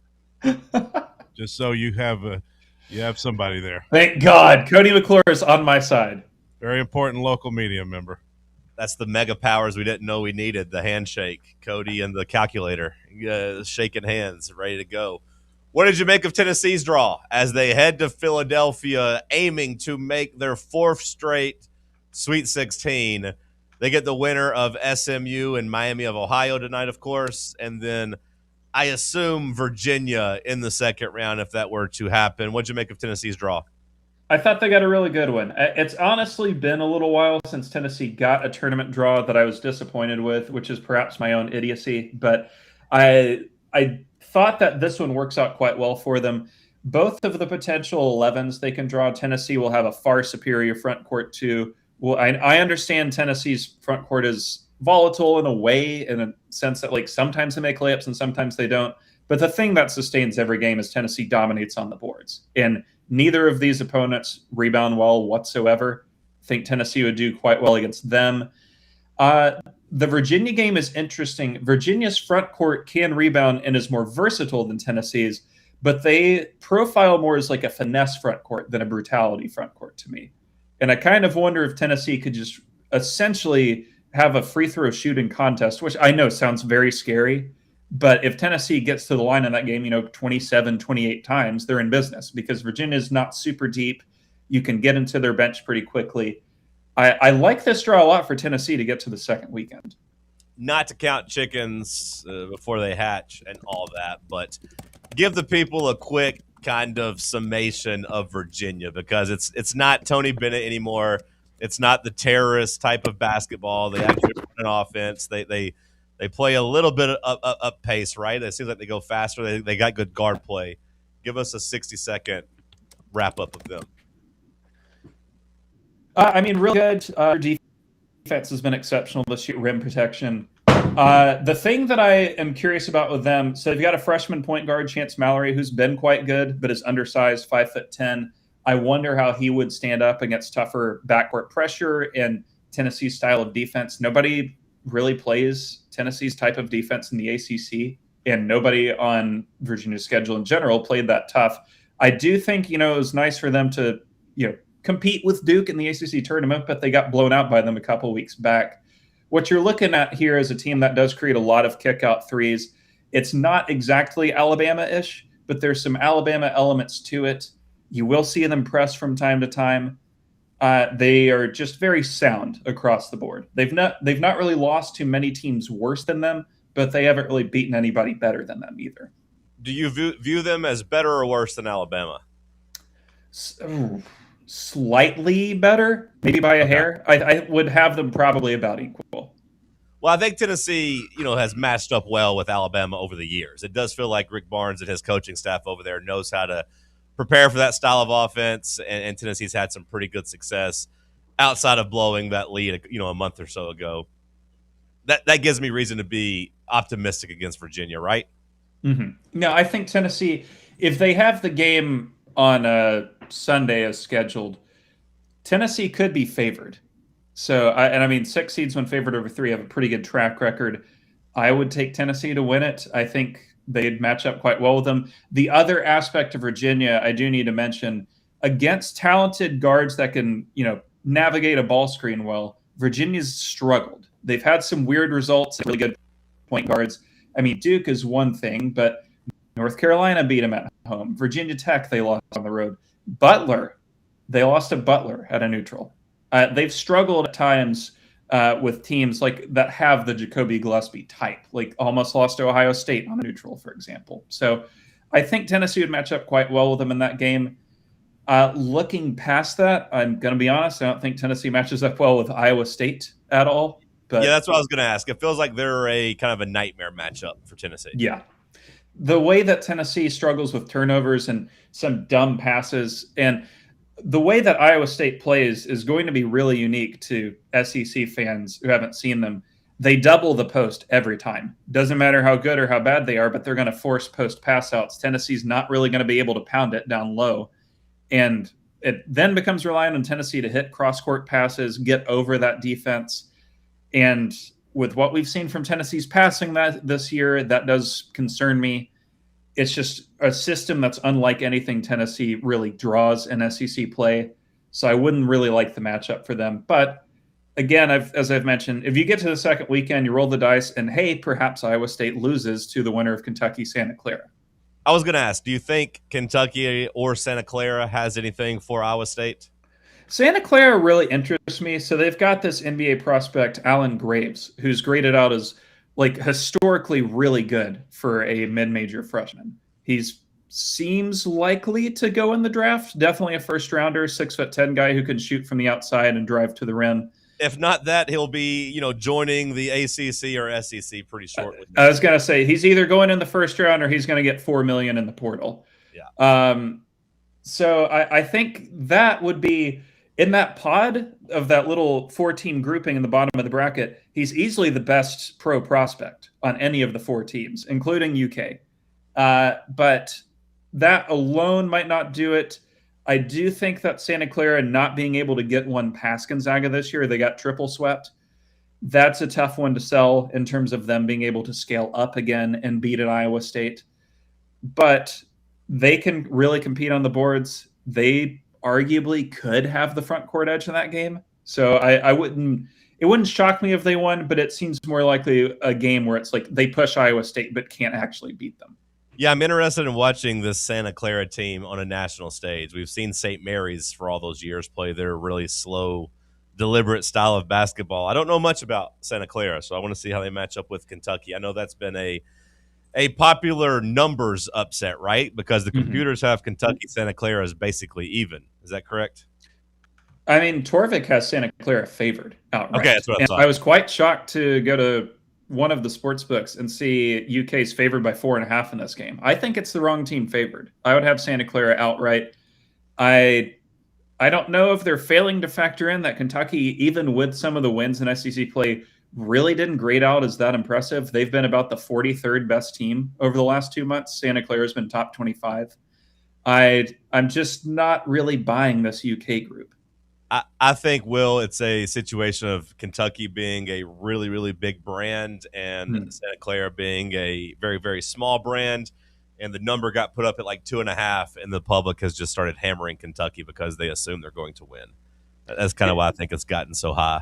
It reminds me a lot of that VCU Duke game from like 20 years ago, where Duke had like a kind of a bad year. I think they were a 6 seed, and everybody thought, well, there's no way Duke can lose this game. They're Duke. And then they went out and lost the game. So I kind of wonder if we're going to get the same situation here with UK Santa Clara. Eric Maynor, shout out to him. Cody, anything else for Will on the way out? Yeah, 2 questions. Illinois, Will, where are we on Illinois, the Fighting Illini? Heard a guy on the radio say that they could possibly be a Final Four team. Where do you stand on that? I could see it for sure. I mean, they're really good analytically. The thing that worries me with Illinois, they are dead last in the nation in forcing turnovers, which kind of not ideal to play Houston in the second round, and you're going to lose the turnover margin really badly. But the thing with Illinois, they take over half their shots from three. That adds a ton of variance to the average game. So they could, I mean, if they go out and hit 45% of their threes, they could beat whoever they play in the second round by 30. I mean, they could beat Houston in what, by the way, is essentially a home game for Houston. It's being played at the Toyota Center.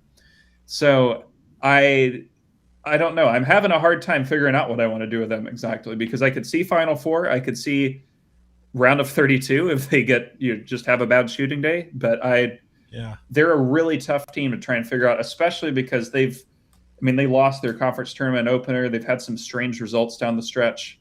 Yeah, weird team to try and figure out. Well, that's what's, making this so frustrating is, see, I'm trying to nail the Final Four. I'm trying to get all 4 of the teams right. Cody finished last in our bracket pool last year, so he's trying to get some redemption. But I see flaws with everybody. I thought about just going chalk, because that worked out last year. But then I look at Florida. I see questionable guard play. I look at Duke. I see no point guard. I look at Michigan, and I'm like, well, Iowa State they're the best on-ball pressure team there is against Michigan, and if they have one flaw, it's their turnover. So I don't know what to do.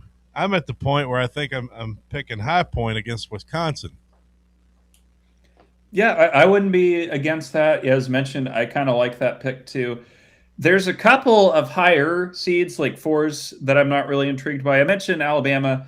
I will say I really don't think this Kansas team is going far at all. I understand the Peterson thing. He can really shoot them into a game at any point or to a win, but they're awful on the boards. Don't create turnovers. I don't like what I see with them at all. Just a lot of really bad underlying ratings. I don't know that this Cal Baptist team can beat them, but Cal Baptist is a great rebounding team, and that immediately interests me against a team that's bad at rebounding. That alone could create an edge.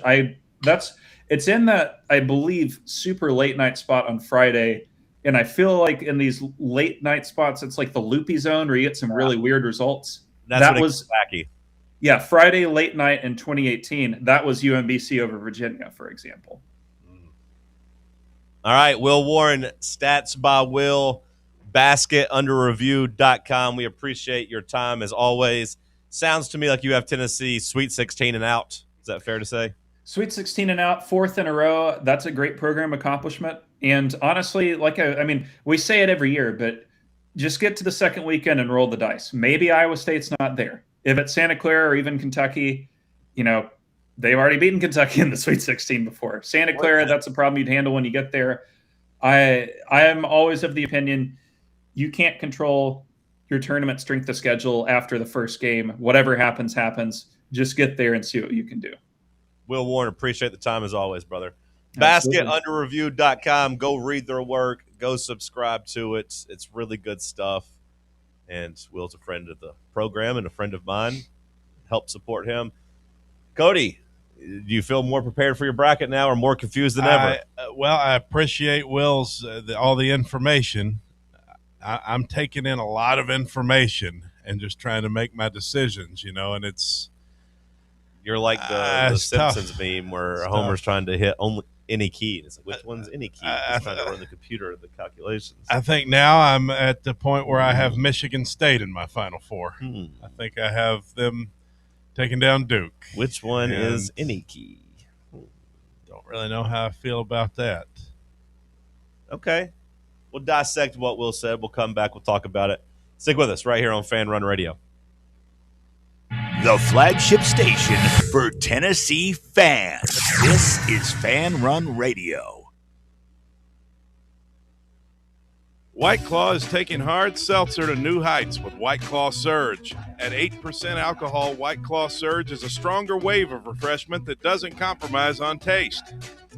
Available in 4 bold waves of flavor like ripe blackberry, citrusy blood orange, zesty natural lime, and tart cranberry. Check out your favorite retailer in-store and online for the White Claw Surge Variety 12-pack and 16-ounce single-serve cans. White Claw Surge. Please drink responsibly. In a world filled with deadlines and screens, sometimes we forget the simple joys of life, days filled with special moments. At Inward Half, we understand the essence of these moments. Feel the difference between our breathable fabrics and flexible apparel as you disconnect from the hustle and bustle and reconnect with what truly matters. Inward Half. Simple luxury for on and off the course. Smoky Mountain Brewery is the place to be for game day. From the moment you walk in, it's wall-to-wall big screens, making Smoky Mountain Brewery the perfect place to watch the Vols or your favorite team in action. With locations in Turkey Creek, Maryville, Pigeon Forge, and Gatlinburg, you're never far away from a great time at Smoky Mountain Brewery. Try one of their world-famous microbrews like Black Bear Ale, Mountain Light, or Cherokee Ale. Juicy burgers, wings that bring the heat, and delicious handmade pizzas made with hand-tossed crust from the freshest ingredients and their own special sauce from a secret recipe, topped off with hand-grated cheese and farm-fresh toppings. And don't forget, those famous microbrews are also available in kegs for your next party or in 6-packs and growlers to go. So grab your crew and head to Smoky Mountain Brewery and tell them Fan Run Radio sent you. Smoky Mountain Brewery. Eat local, eat good. Vol fans, reimagine your home at Broadway Carpets and Flooring for any remodeling or building needs. With a variety of carpets, rugs, hardwood, vinyl, and stone, Broadway has all the flooring and installation options you're looking for, including pet-resistant products like Pet Perfect Carpet from Shaw Floors. Visit their showroom in downtown Knoxville or the location in West Knoxville located on Kingston Pike near Pellissippi Parkway today. What's up, Fan Run Nation? This is Evan Rogers with ECR Total Landscapes. I'm happy to announce that our free stump grinding promotion for Fan Run Radio listeners is now extended to March 31st, 2026. If you've got trees in your yard that need to come down before they fall on your home, don't risk it. Call ECR Total Landscapes and mention you heard our ad on Fan Run Radio, and we'll get rid of that problem tree for you and grind those stumps for free. Call us at 865-384-2012 or check us out online at ecrtotallandscapes.com. Working 9 to 5, what a way.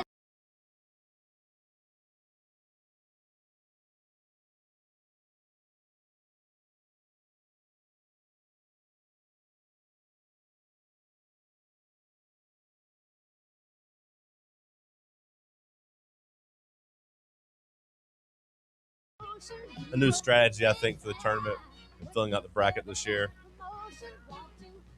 I think I'm going to keep it simple in most instances and not to let everybody in on my secret. Let people just steal my ideas. But I believe I'm going offense over defense. I'm going to keep it pretty simple. If there's a margin that you can look at, even if it's just 3 or 4 spots, I'm going with better offense. That's kind of a strategy I was thinking about too. Just taking. I bet it was. Well, just looking at interesting. No, seriously, looking at the teams. Last place, now he's going to steal my strategy. Looking at the teams who have the best guards, because they always say guard play in March. I was saying about just going down that top 10 list of the NBA draft picks and picking the. You've been telling me Kansas is going to lose. They got the number 1 guard in the country. He ain't the number 1 guard in the country. Yeah, he is. No, well, I don't buy that for a second. I mean, at least by he's a head case. I don't count him. Okay, you gonna take BYU deep? That's the number 2 guard in the country, or number 1, depending on how you look at it. DeBence is a guard. He's a wing.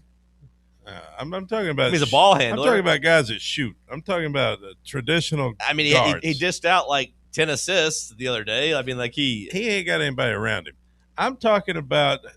That's why this Arkansas, Acuff kid. If they weren't playing Arizona, I think I'd have them in the Final Four. So like Illinois, you ride Illinois deep, maybe. And I keep hearing that, Good Florida, luck riding Houston deep. Good luck. Man, I don't know. Good luck with Kingston Flemings. Well, you got to pick one or the other on them because they'll play Illinois and Houston. I just, Florida, are they really going to get back? You did back Louisville. That Mikael Brown Jr., I mean, he's one of the top guards in the country. So. Louisville ain't serious. I mean, which guards you talking about? They're going to run into Alabama and Philon. You taking them? No, not him either. No, I'm talking. Are you really just talking about Braden Burries in Arizona? Is that pretty much it? For sure. Really, I'm talking about Jacoby Gillespie. No.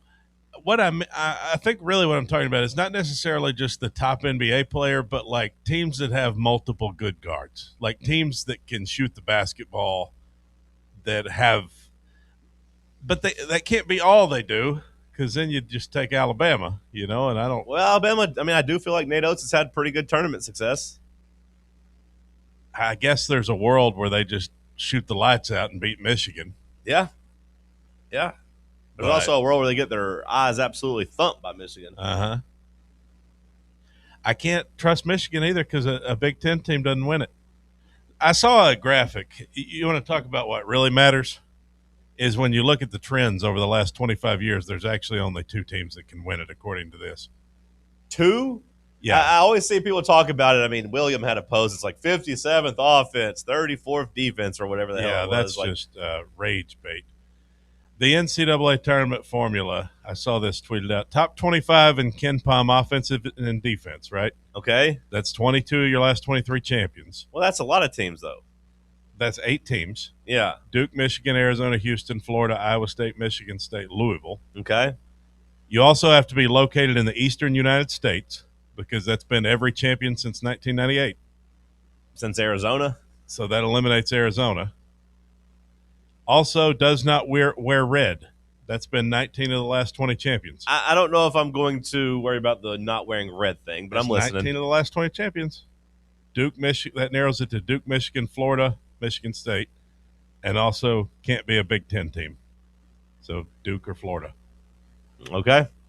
That's according to this. Well, that goes against your guard thing because Duke's guards aren't good enough right now. Yeah. Neither are Florida's guards. I know. So now who do I pick? You're back to the damn drawing board. I like Arizona. Based on all these trends that Cody's been throwing out, nobody is winning his tournament. I like Arizona. I like them. I don't know why. I've liked them all year. Big Tobe Awaka guy? Yeah. Yeah, I am. Waka, waka, waka, waka. We'd be in a lot better shape if he was here with us right now. Yeah, I'd rather watch him than Jalen Carey. That is true. Big fan of them all year? Yeah. Okay. Why? What does that mean? He's calling you a bandwagon guy, I think. You call me a bandwagoner? Yeah. Casual Cody just airdropping in around the Pac-12 tournament. That doesn't exist anymore. The Big 12 tournament. It's hard to look at them and not be impressed, is all I'm saying. Houston 32-2 is pretty damn impressive. Houston ain't got nothing for them. That's Arizona's already proven they're clearly better than Houston. They're clearly better than Iowa State. They're clearly better than Kansas. They're the class of the Big 12, without a doubt. And who would you have more confidence in right now than Arizona? Not saying they will win it, but probably a team whose coach has made it past the Sweet 16 in his career. Oh, give me a break. It's what, 4 seasons? It's 4 seasons, and 2 of those they were like a 4 seed, we decided. I mean, come on. Lost as a 2 seed. Everybody flames out. Duke lost to Lehigh. Duke lost to Mercer. Only one of them was as a 4 seed. Todd Golden never made the other times were 1, 2, and 2. So Todd Golden had never won a national championship until he did. That is Danny true. Hurley had never won a national championship until he did. I'm not worried about that. Okay. Sam, your rebuttal to Todd Golden had never won a championship until he did? All right, point to Cody. Todd Golden won tournament games with San Francisco before, I guess. Point to who's Cody. Your champ? Not Arizona. Well, are you looking at a guy has to have won a championship before? Is that a requirement that you feel better about? I mean, I do think there's a factor of being there before, and none of those guys have been there before. I used to think that too, but then I look at Houston, And I'm like, well, they're there every year. But Well, they are there every year, though. I mean, like they Yeah. do get to the doorstep every year. I mean, hell, Tennessee's got back-to-back Elite Eights, but we ain't getting there. Does that give you more confidence, though, for Rick Barnes early on in the tournament? Like, to me, it gives me more confidence the fact we've made three straight Sweet 16s, that we should avoid a landmine, on Friday, and that I'll take us on Sunday against Virginia. Yeah, like Will said, I don't think we match up with Iowa State very well, but like I think Rick Barnes and his tournament success should help get us to the Sweet 16. The thing with this team is you could sell me on either one. Yeah. I'll buy we get knocked out in the first round, or I'll buy we make the Sweet 16. I mean, it could be either one. Like, I don't know what to expect from us. I know what I've been watching lately. I maintain I'd be very surprised and disappointed if we lost in the first round. I'd be disappointed, but I wouldn't be surprised at all. You could tell me, of course, we lose in the second round of Virginia, and that wouldn't be shocking. But I'd be very disappointed and very surprised if they laid an egg round one. But yeah, I'm going with just offense. I think offense is better than defense in today's college basketball. I think it has been the last handful of years. I think the better your offense is, the more I can trust you. I think, especially if you're an elite defensive team and only like a good offensive team, I'll take the elite offensive team every time. You think Duke can win this thing without their point guard? I think they can. I'm not picking them. You're not picking them? No, I'm not. I'm not picking them. Who are you picking? I don't know yet. I ain't looked at the bracket. You keep saying that. You know all the teams. I lean towards Michigan. Really? Yeah. I lean towards Michigan. Okay. Sam, what's your lean? Do you have a lean?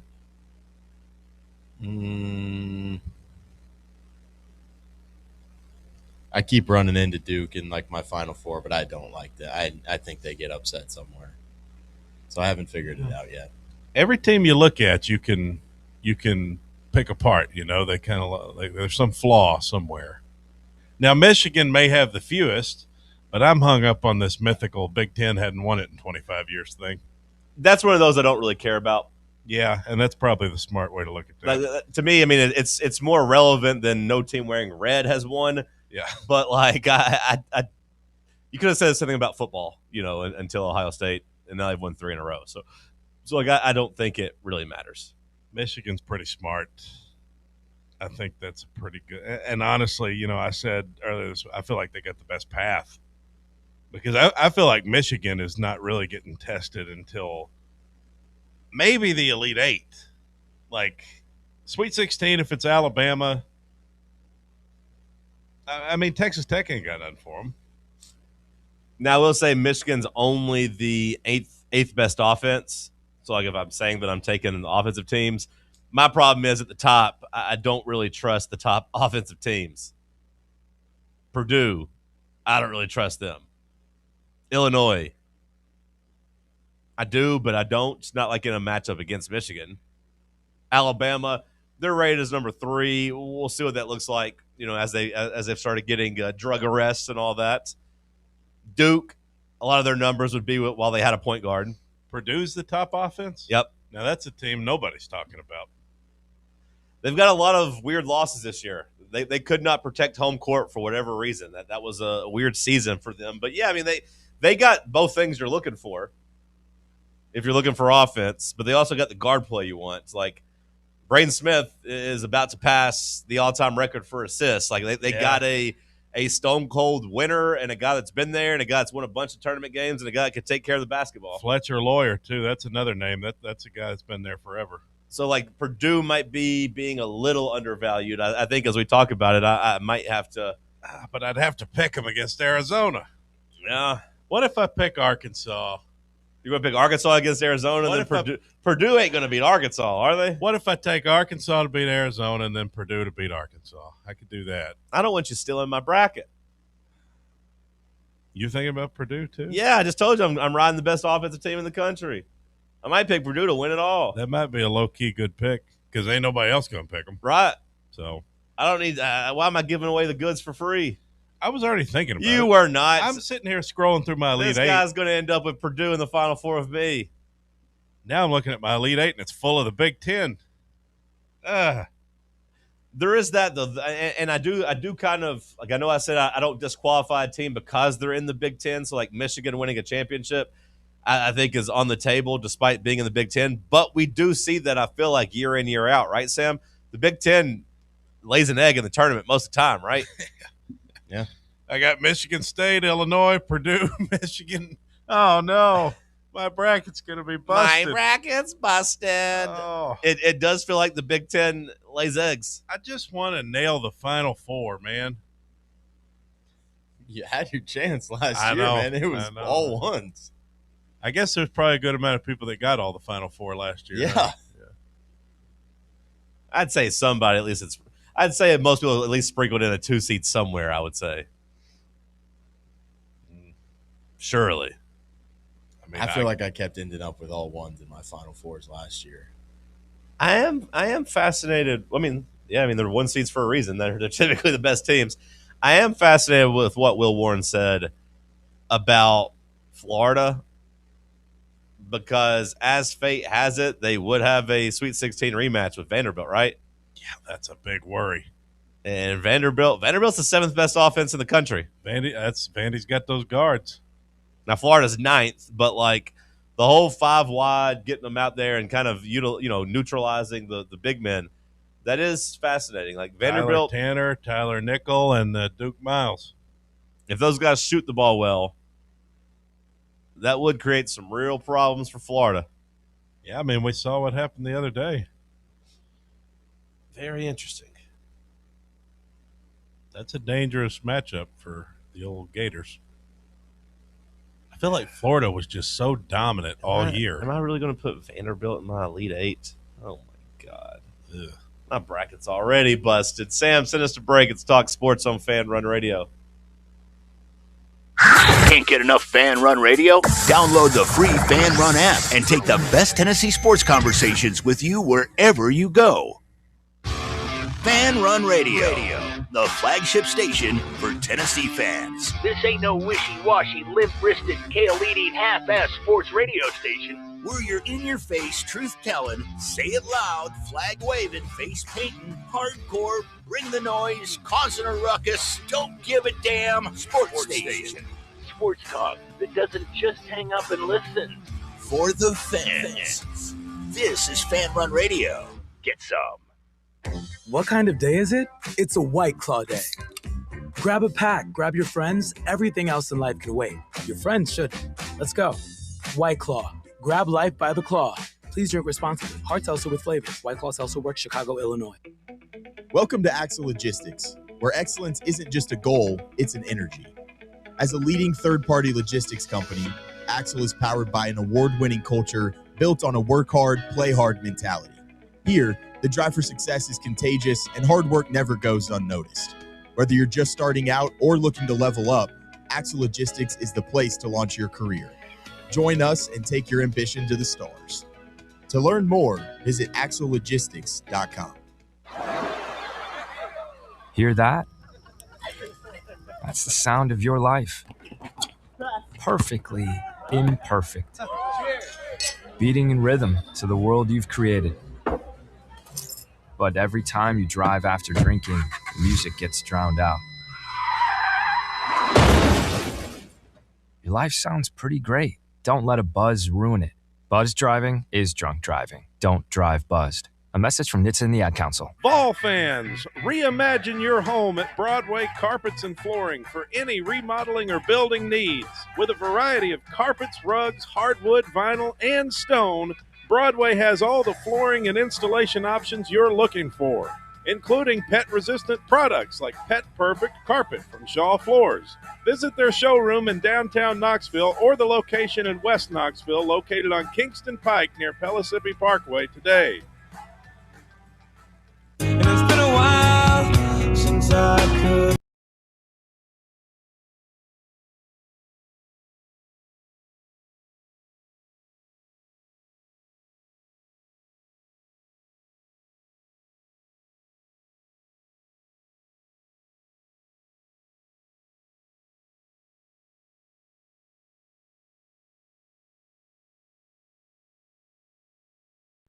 A lot of college basketball talk, but we haven't gotten in your mind. Let us in your bracket brains. What do you look at whenever you're filling out your bracket? What teams are you circling? I mean, there's a lot of thoughts that kind of go on here. One, we go for the metrics. That's pretty important for us for one of them, and then we go off vibes. We go off teams that have won recently, teams that have not won their conference championship. Okay, so you want losers? No. You want conference champions? Okay. Yeah. You know if Tim Hill's going to be here today? Fell out in the vestibule, was wondering. Your guess is as good as mine. I told him, I said, I doubt it. He don't ever come in the office no more. I don't know. He said he'd just call him. He's going to say, Tim, I talked to some heavyset fella there, and he said, you don't ever come in anymore. Yeah. He don't come around no more. I go pretty biased with the Tim SEC, though. $100 too, I'm thinking about. I need to text him. Say, hey, you going to send me that $100 you owe me? What's it for? I don't need to get in all of his business. Okay.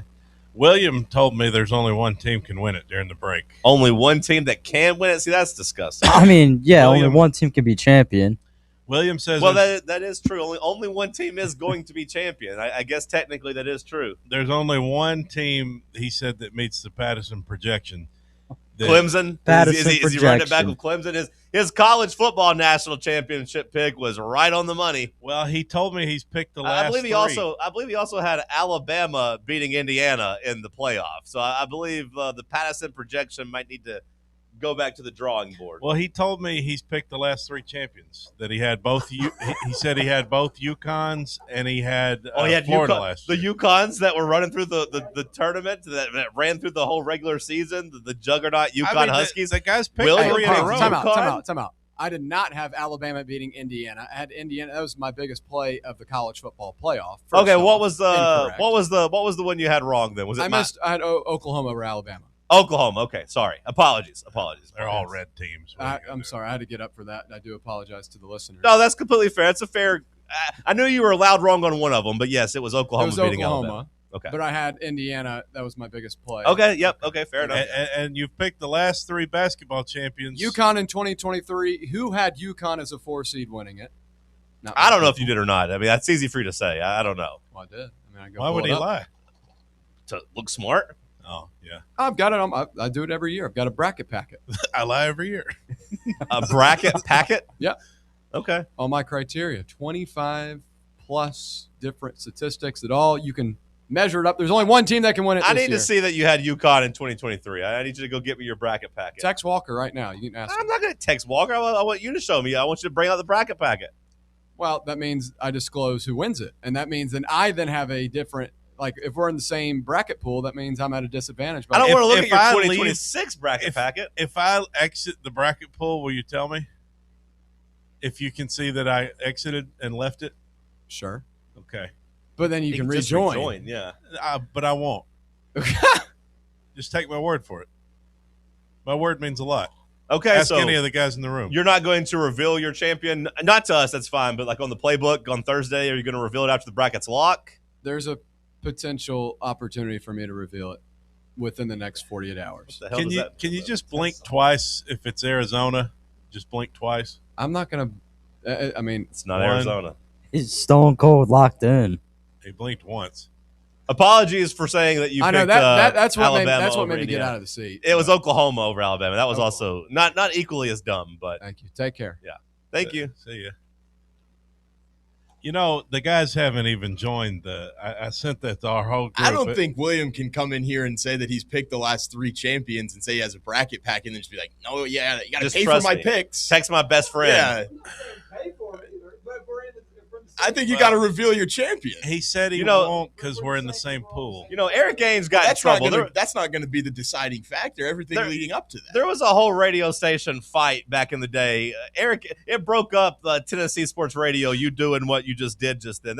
Eric Gaines did that to Tony Basilio and broke up a whole cool station. Coming in, busting in, taking over the microphone. You need to be careful. Ainge did that to Tony? Yeah. I can see that not going on. There's a lot of drama. Yeah, there's a lot of drama back in the Tennessee Sports Radio days. Busted in and took over. I don't know if Tony was broadcasting live in those studios or doing it from home and Skyping in or not Skyping, but sending it in. But you've heard of the radio caller Cattleman. Yeah. They had tried to put a ban on him at the station. Like Ainge and him had got into it. He had said some bad things about Ainge. So Ainge was like, we're not taking his calls anymore. Oh, Ainge said nobody's taking his calls? Yeah, and then he called Tony. And then Tony's going to do what Tony wants to do. So then Ainge busted in to argue or something on it. And it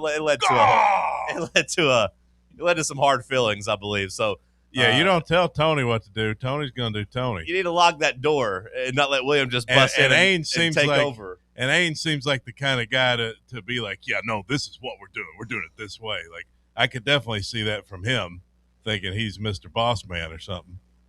And Tony's going to go rogue. I could see where that would be a dilemma. I wish I'd been there for that. I was 13 or 14. I wasn't there either. I've just heard the stories. 13 or 14 years ago? Hell, it's been a long time.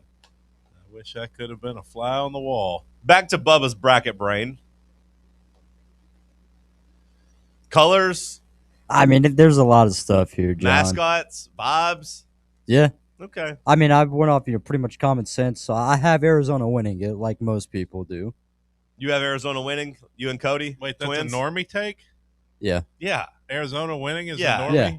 Arizona's going to be they were statistically, metrically, in the past month, no. they've been the top team. No, Arizona. They were third on the most picked brackets. They were third behind Duke and Michigan.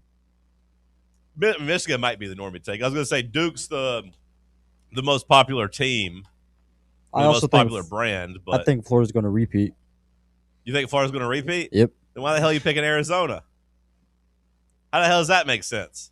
But the Florida guards, Bubba. The Florida guards. Hold on. I want him to answer why he thinks he's going to tell us Florida's going to repeat, but he's going to Well, I pick made Arizona. the bracket, but I'm going to bet on Florida. Why not just put Florida in your bracket too? I mean, they're in a separate bracket. You're filling out multiple brackets? Yeah, I always do. I only submit one, though. And then I look at others and I think, I could have went with this one and been more right about that. I've got no issue with you filling out multiple brackets. I'm just asking why you just don't pick Florida to win. Both of them, if you think they're going to win. You'd win. You'd probably win your pool if Florida won. I can't imagine they're going to be a very popular pick this year. They'll probably be like the fourth most popular. Yeah, but I think there'd be a pretty big fall off between them as a 1 seed versus the other 1 seeds. If I was guessing, I might be wrong. Would you take Florida or Arkansas, Cody? Florida. I mean, I saw that game a couple of weeks ago. Florida beat the absolute hell out of Arkansas. That's what's got me so confused about Florida, because they've been beating the hell out of everybody and just running through. And I thought, well, they look like a back-to-back champion to me. And then that game against Vandy, it's like, what? They just want some time to rest. Maybe. They didn't get any. Yeah, they did get extra rest. Okay, they got 1 extra day of rest. Okay. And maybe that's what it amounts to, but now everybody's telling me how Florida's guard play just, it's not good enough. It's not. Maybe I'm overthinking it, because my first bracket I had Arizona versus Florida. I mean, we're definitely overthinking it.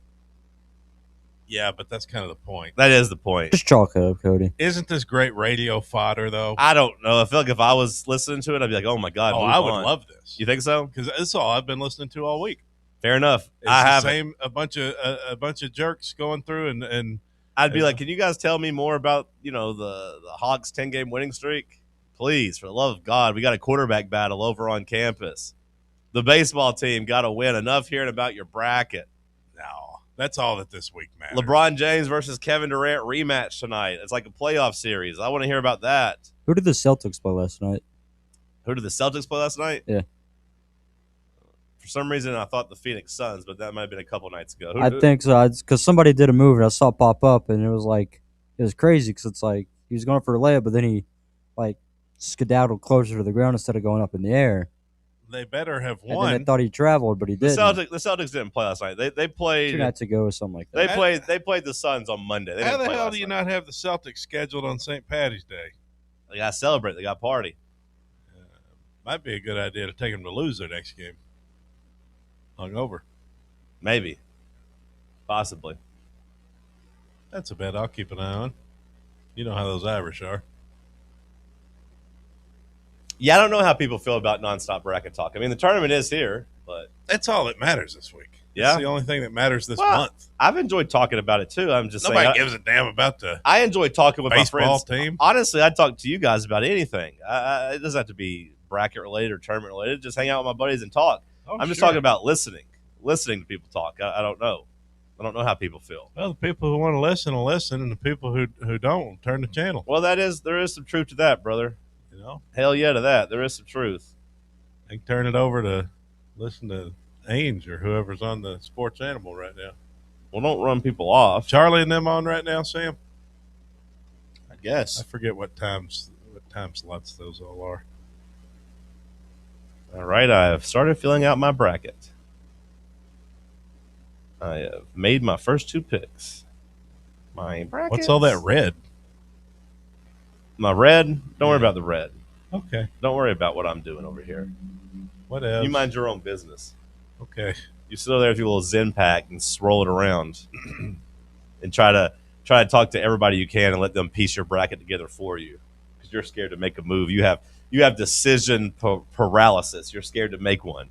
I am bad with decisions, but I like taking – that is how I make my picks, though. I like taking everybody else's opinion but then combining them into my own, you know. Take all the data in.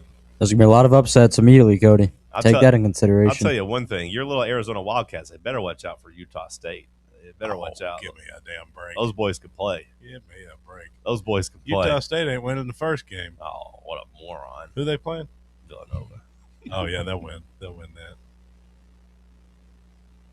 Hour 2 in the books. We'll kick off hour 3 with a jam-packed edition of headlines. Bubba will have some overrated, underrated coming up. Stick with us. Check out our new and improved website at fanrunradio.com. At Knoxville Insurance Group, they understand the challenges many consumers face when searching for insurance coverage. That's why whether it's for you, your family, or your business, they create a coverage plan specifically for your unique needs. Knoxville Insurance Group is an independent firm, which means they aren't beholden to just one insurance company. They search multiple companies acting as your negotiator to find you the best possible policy and price. Start a quote in minutes at KnoxvilleInsuranceGroup.com or call them today at 865-694-9788. Hi, this is Dr. Stephen Malone at Knoxville Smiles. Has it been a while since your last dental visit? If so, I'd like to invite you to come see us. At Knoxville Smiles, it's our vision to provide the best dental care in town in a relaxed, friendly environment. So if it's been a while and you've been putting it off, don't wait any longer. Come see us at Knoxville Smiles. You can schedule an appointment online at knoxvillesmiles.com or by phone at 865-539-1776.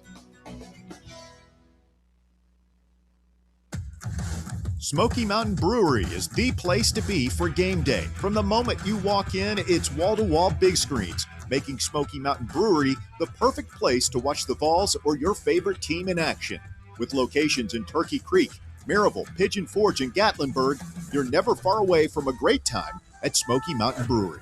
Try one of their world-famous microbrews like Black Bear Ale, Mountain Light, or Cherokee Ale. Juicy burgers, wings that bring the heat, and delicious handmade pizzas made with hand-tossed crust from the freshest ingredients and their own special sauce from a secret recipe, topped off with hand-grated cheese and farm-fresh toppings. And don't forget, those famous microbrews are also available in kegs for your next party or in 6-packs and growlers to go. So grab your crew and head to Smoky Mountain Brewery and tell them Fan Run Radio sent you. Smoky Mountain Brewery. Eat local, eat good.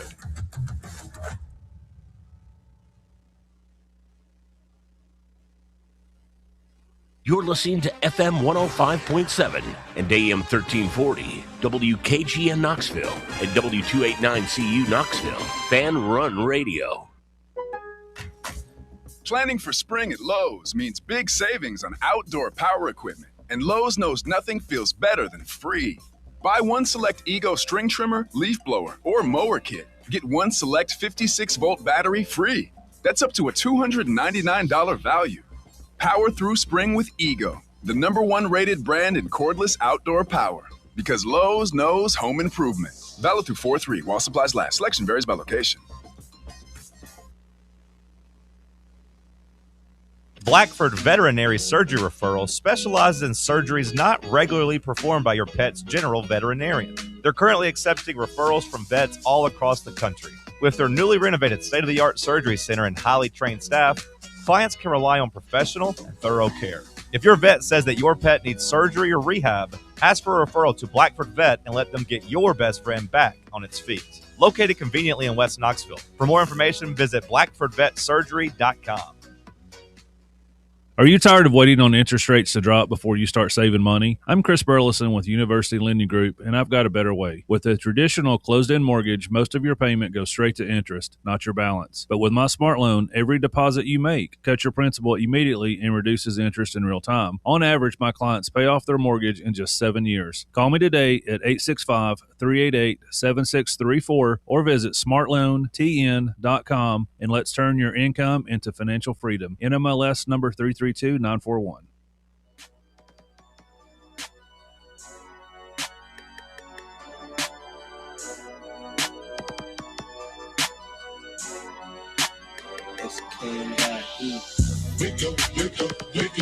Talk Sports.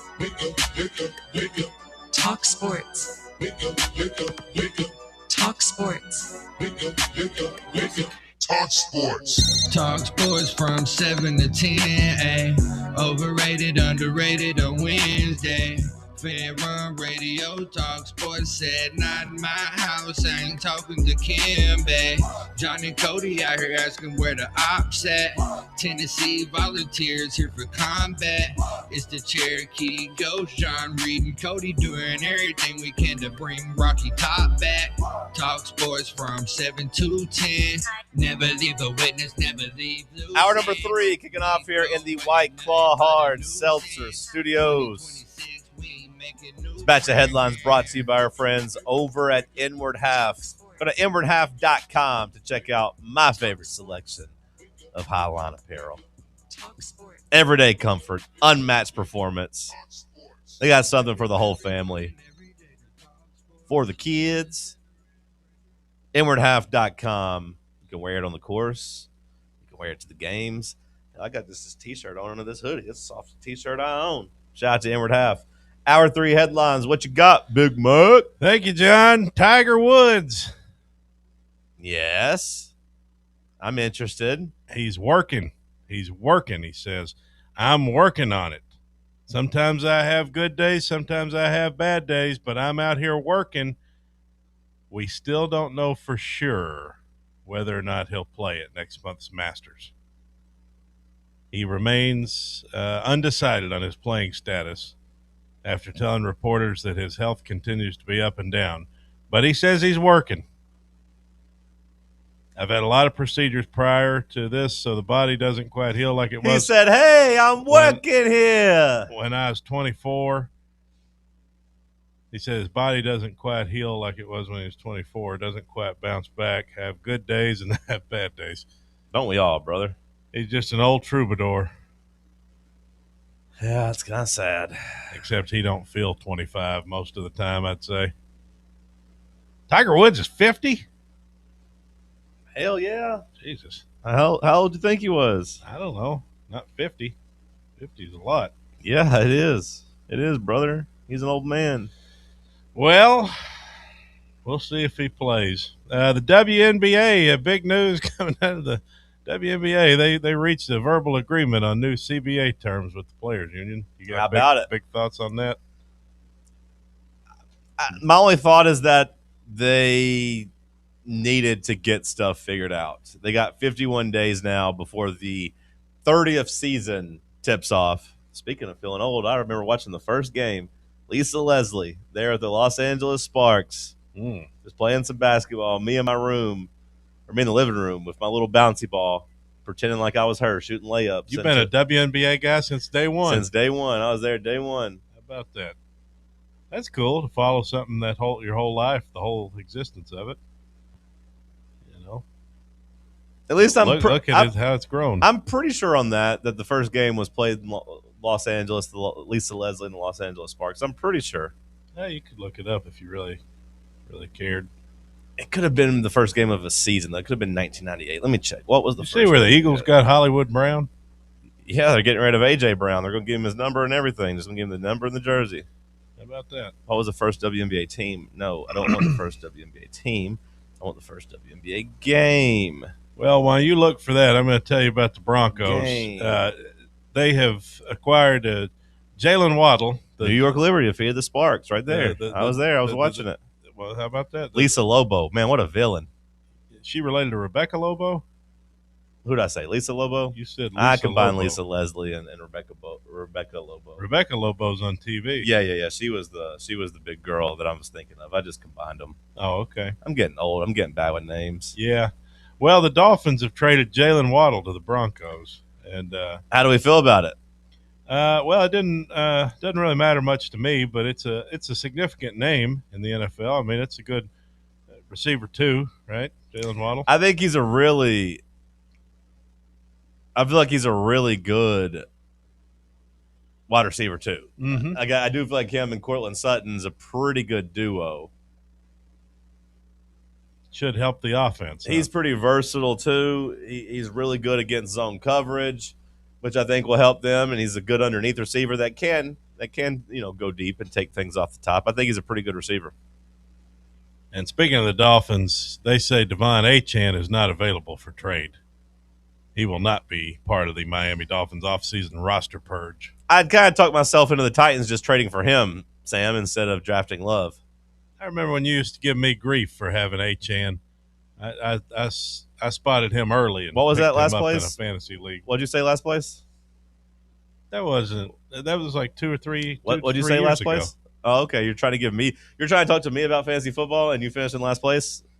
Pretty sure that year I picked up Achane earlier in the season. I won that league. I don't know if you did or not. Pretty sure I won. You said you're pretty sure, but I'm not sure. You're not sure. I'm not sure. Actually, I am positive I won that. I've never been in a league with you that you've won. That's not true. You were in a league with me that I won just last year. I don't know if that's or 2 years ago. I don't think that's right. 2024. Well, let me pull up the results here. Was that the year T. Higgins died, and they just show T. you Higgins right here? killed what's his name, and they shut the league down, and you're trying to claim a victory even though the league got shut down? Nope.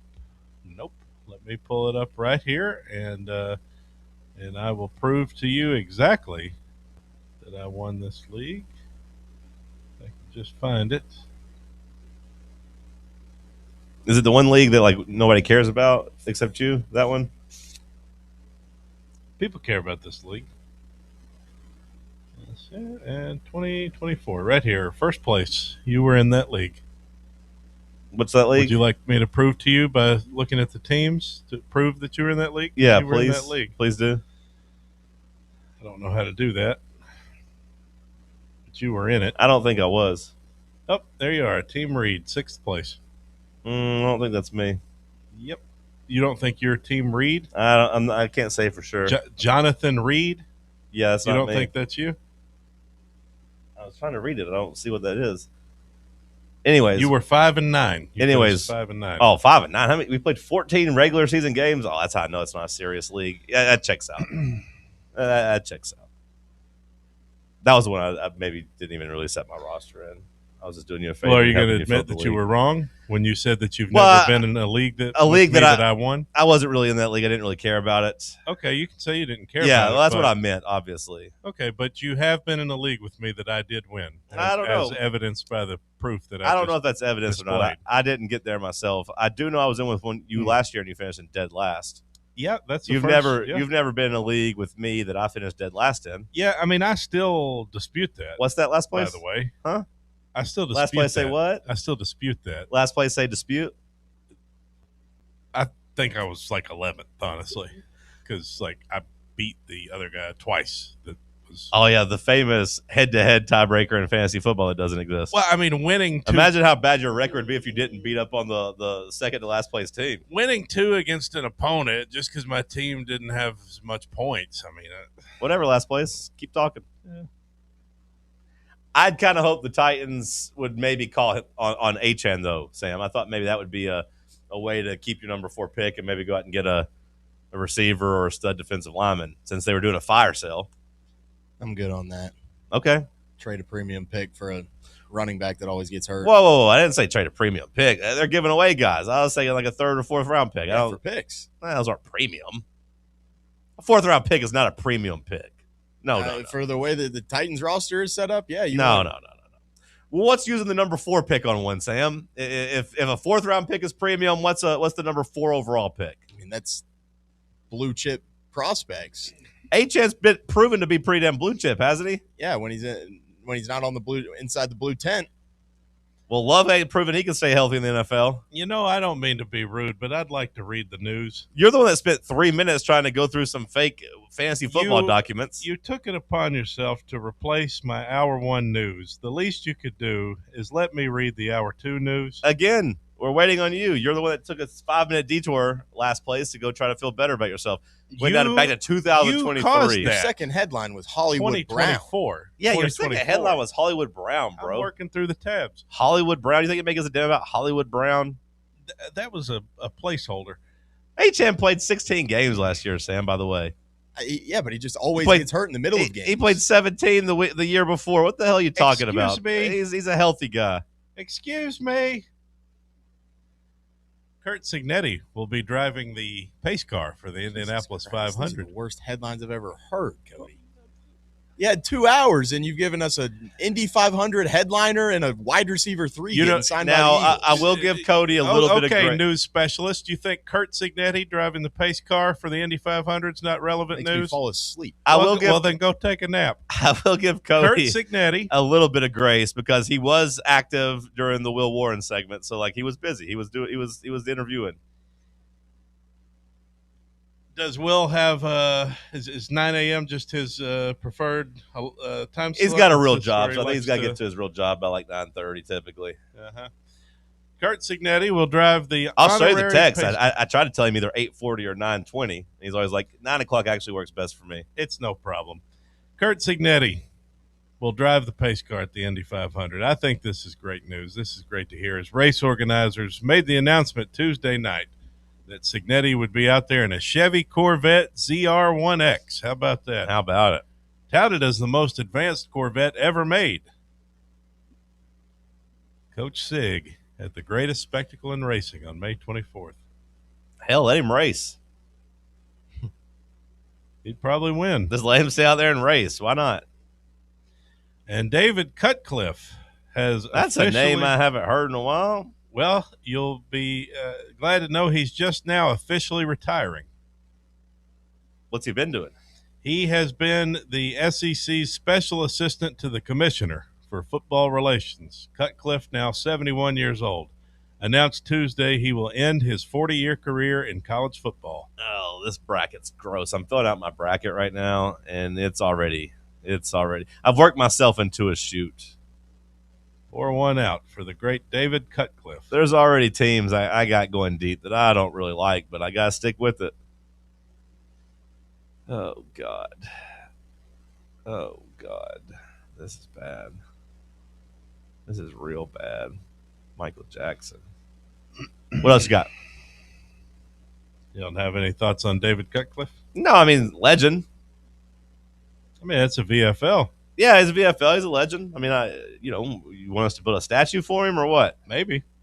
I don't think he's worthy of a statue. What was his job, Cody? He was assistant to the commissioner in the SEC. Okay. Oh, so he wasn't coaching ball. You trying to fact check me, Bubba? No, I was just bringing up the importance of this headline.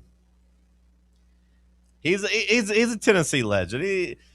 Peyton Manning, David Cutcliffe, they go hand in hand. I tell you what. Oh no! Everybody else is piling on these I'm about sick and tired of getting criticized from the other side of the glass. Yeah, they're pretty tough on you. You two and your damn news criticism over there. Why don't you guys Hey, read Sam, the look where I news? finished in my fantasy league that I won. How about you guys 2 read years the ago. news? You want to read the news? You can if you want. Bubba does at the end of the show. He does a better job than you do. Okay. I'm going to do worse today just for you, Cody. You boys keep it up. See what happens. See what happens. Keep playing these cards the way you're playing them. There won't be any news at all. You got any other headlines? Texas beat NC State last night, 68-66 in the NCAA tournament first 4 games. You watch any of that? I saw the nice shot at the end of the game. Howard also won their first tournament win. Good for them. Yeah. So, like, to answer your question earlier, Sam, I'd say Howard's pretty happy. I bet them winning that game feels cooler. Now, I don't necessarily think it should be counted as a tournament win. Like, as a 6 seed, you can't be like, oh, only one 16 seeds ever won a tournament game or 2 16 seeds. they also tell me it's their first tournament win. Well, they count it. They shouldn't. If I'm them, I would. That's fine, whatever. But I don't count it. I refuse to count it. Oscars ratings have declined. That's a little surprising to me because how far down we talking? Says 17 million. They lost 17 million, or 17 million viewed it compared to 10 years ago, 34 million people. Okay, well, 10 years ago, sure. How many people viewed it last year? Well, I don't know, but the viewership has been cut in half in a decade. Well, yeah, that's everything except live sports. 2025 Oscars TV numbers, TV viewers. Because I thought this year might actually have a bounce back. No. Last year was 19.7. Because I actually thought this year's was pretty good. Conan O'Brien's pretty likable. You might make a face, but compared to other hosts, he's less dislikable than other hosts. Would you agree with that? I didn't say anything. I just made a face. I like Conan O'Brien. You don't like Conan? I don't know how I feel about that statement. Do you dislike Conan? No. I feel like everyone pretty much either is neutral or likes something. He's less cringe than Kimmel or somebody like that. That's usually who hosts. Yeah, or Fallon. Right.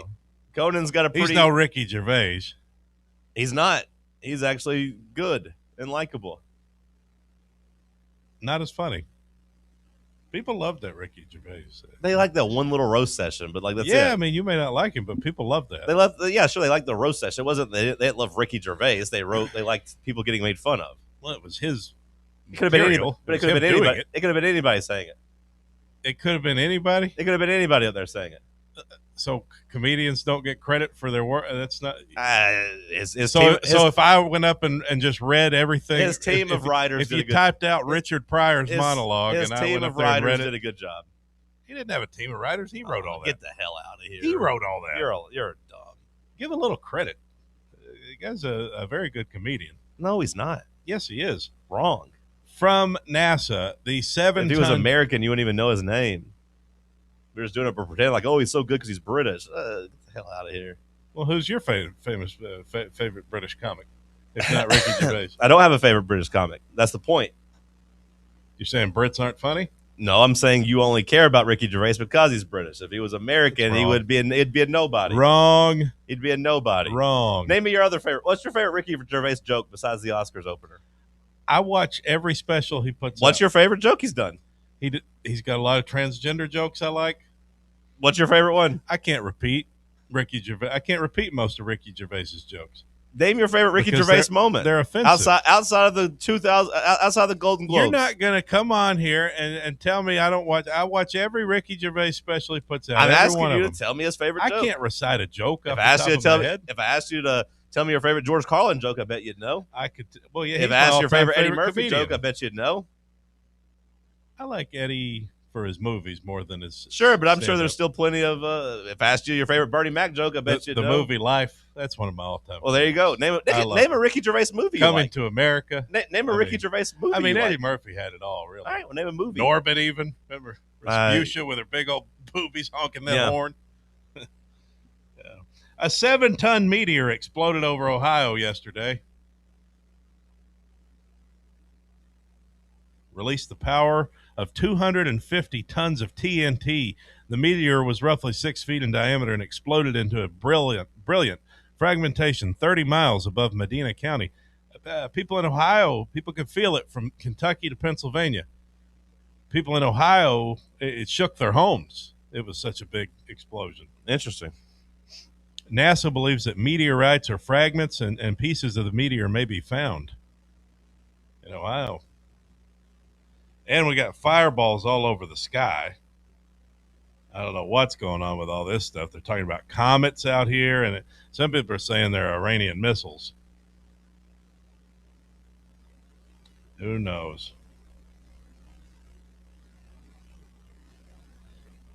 And Five Guys now offering its first combo meal at $13.99 price point. Wait. Say that again? McDonald's. You finally said something I'm interested in.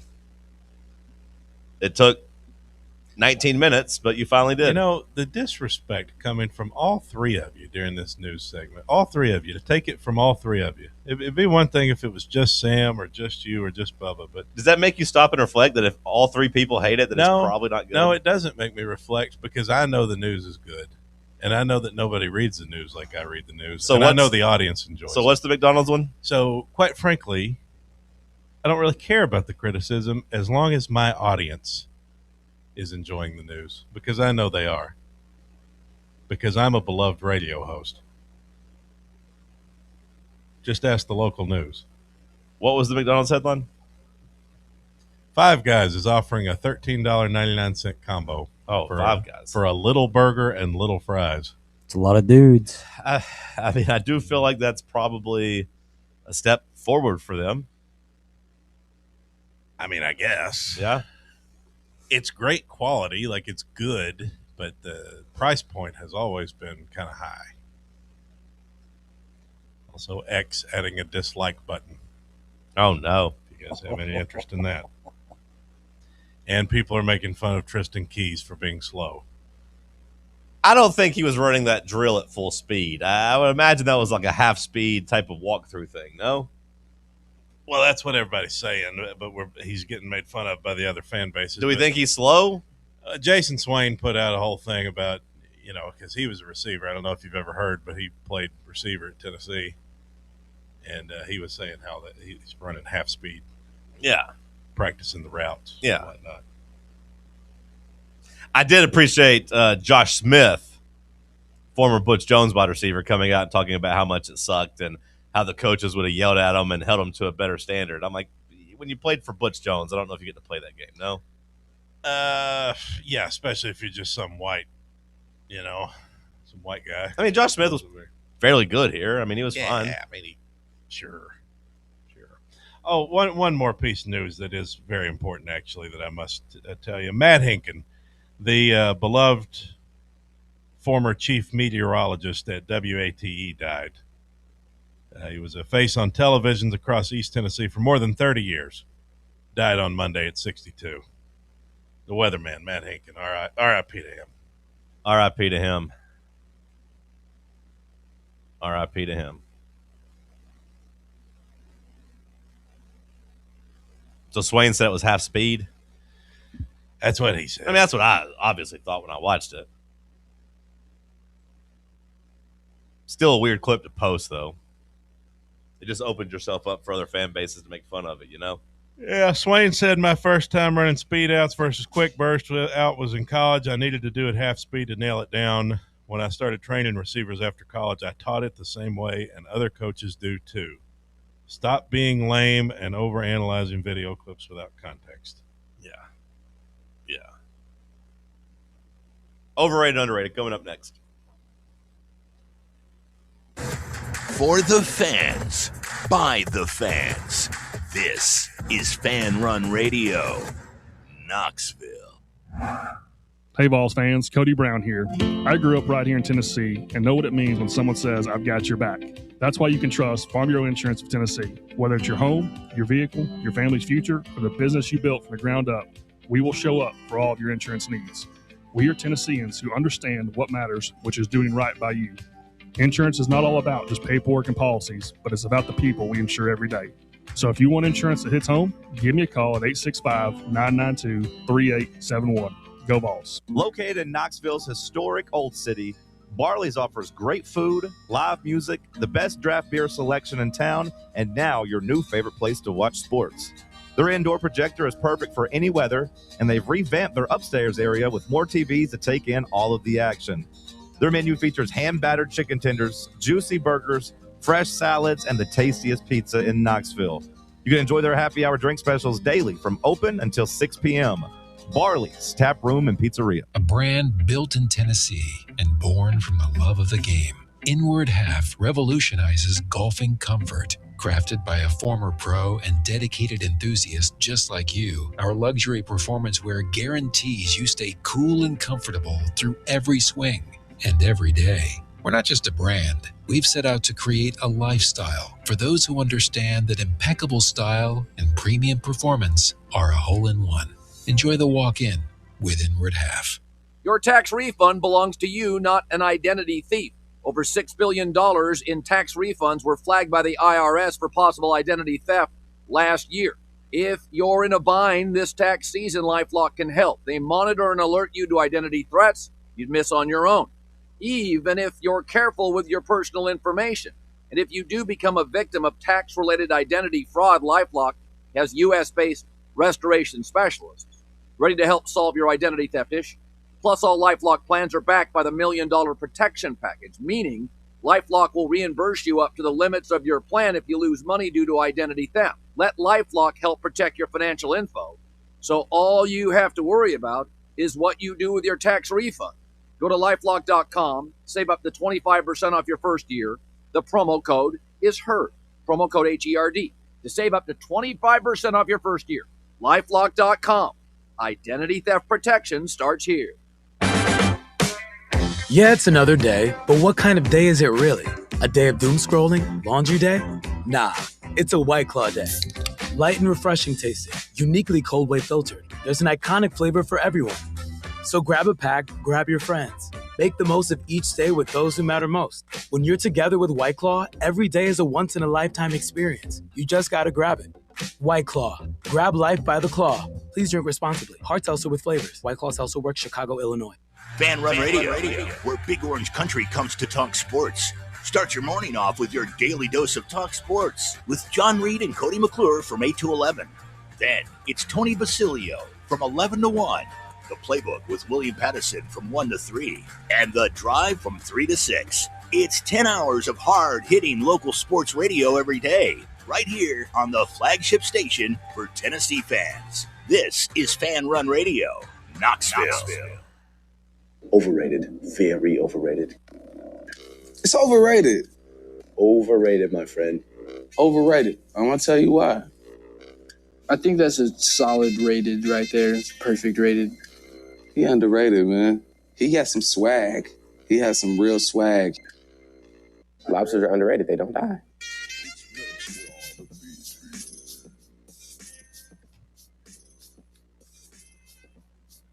I was going to do a poem about things that are overrated and underrated, but I thought that would be pretty overrated.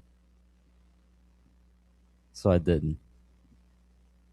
Also couldn't think of anything to do to hype it up. Anyways, gentlemen, it's overrated, underrated here on a Wednesday. Could you even rhyme? Ain't got the time. Anyways, I completely forget where we left off last week after unicycles or unicycles. We went to unibrows. Thank you. What about universities? Did we do that one?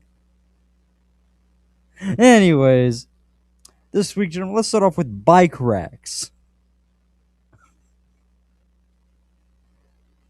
I am unstable. Oh my goodness. I'm just waiting on the drums. I was just wanting to hear Bubba and hear what the hell you'd do next. Bike racks? I don't know if I've ever actually successfully used a bike rack. I've propped it up before, but I've never actually locked my bike into a bike rack as a kid. I don't think I have. I guess it's nice because it's better than letting them like fall on the ground. You don't want to just like throw them down, mess them up. I'd say properly rated. They do the job. They do the trick. Meet me at the bike rack after school. That's where the fights used to happen. Overrated. I mean, the thing's got a kickstand for a reason, you know? Just put the kickstand down. That's a good point. You don't need a rack. What are you worried about? Getting stolen? Not all bikes have kick racks. Huh? Not all bikes have kick racks. Kick racks? Kickstand? Kickstands. Not all bikes have kickstands. Well, every bike should have a kickstand. BMX bikes don't. Well, lean it up on the wall.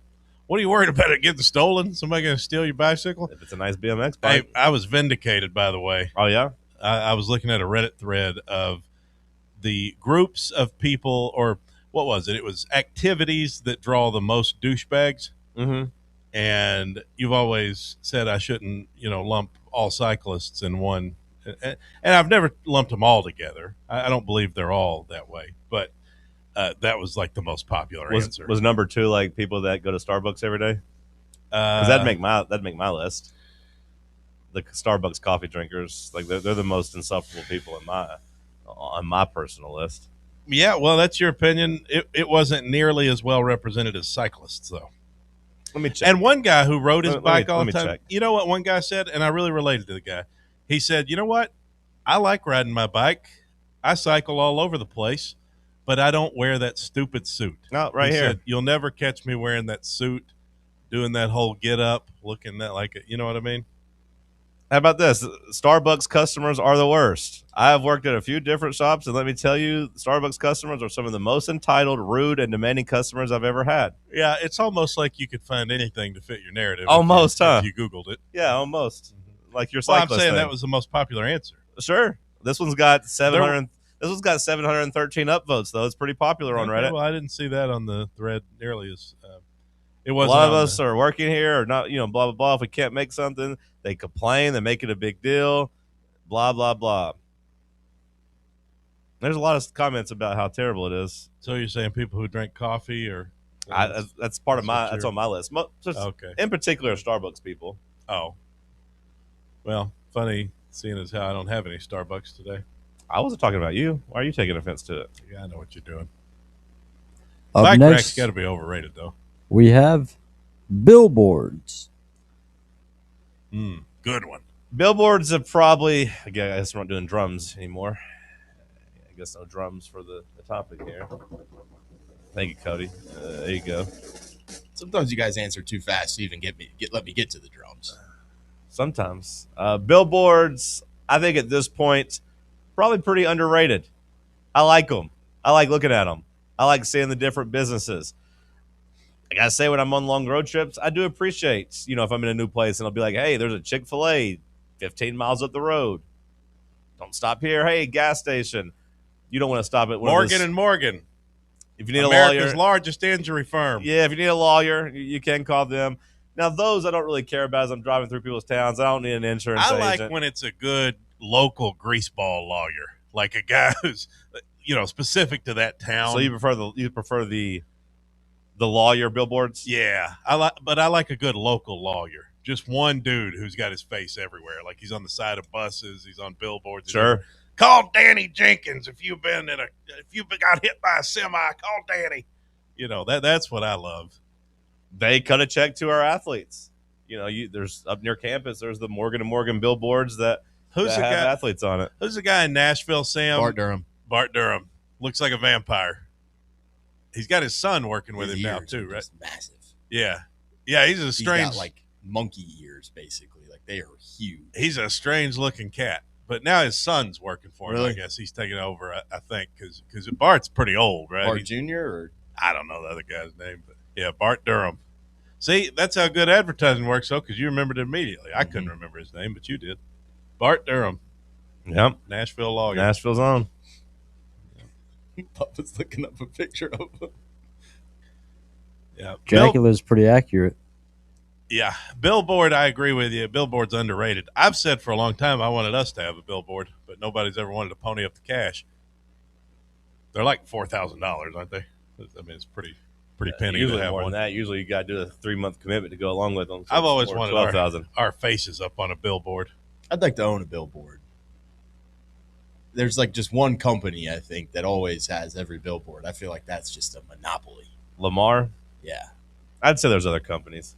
Yeah, you always see it at the bottom of the. Yeah. But I'd say they got the market pretty cornered. How many listeners do you think we'd gain if we had a creative billboard? Would it be worth the few $1,000s we'd spend? No.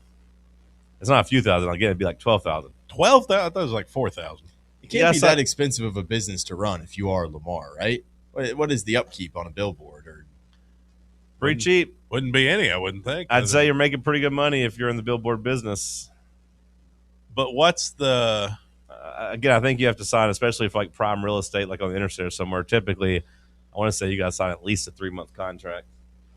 I wonder what the rules are for, like, do they own... Well, they wouldn't own the land. I guess it'd be state-owned land, wouldn't it? Or, I don't know. Like, where a billboard sits on the side of the interstate, like, who owns that?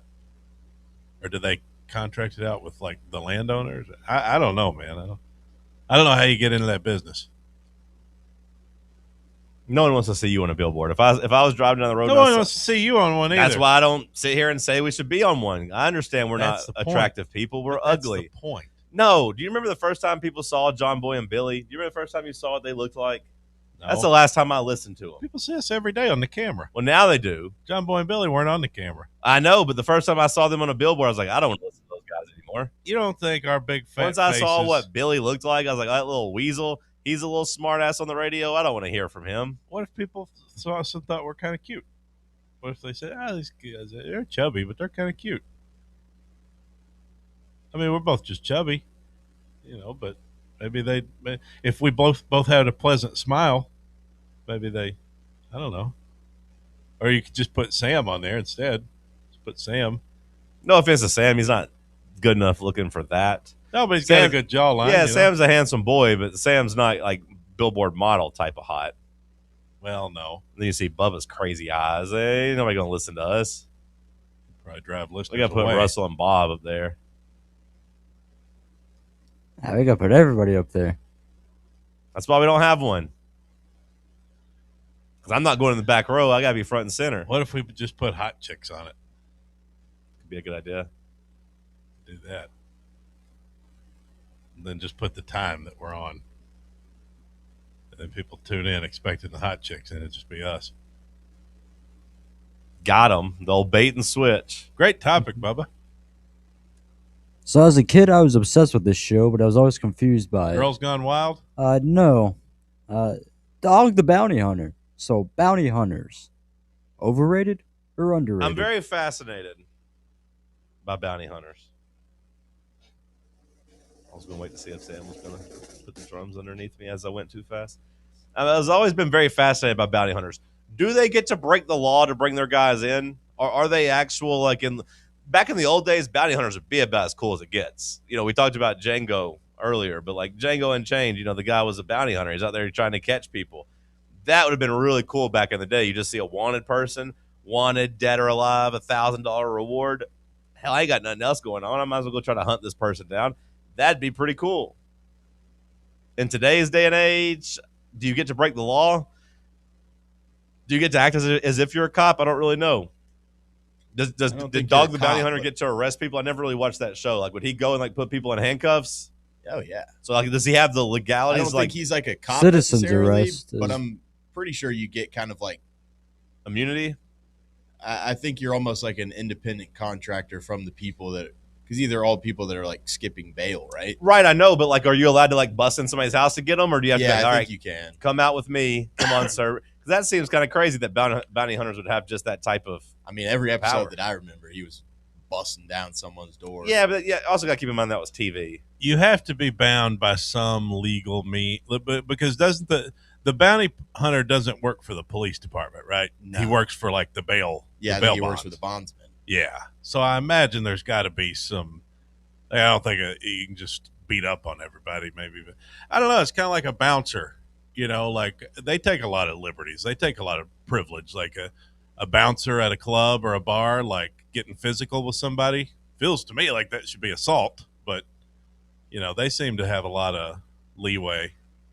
I don't know.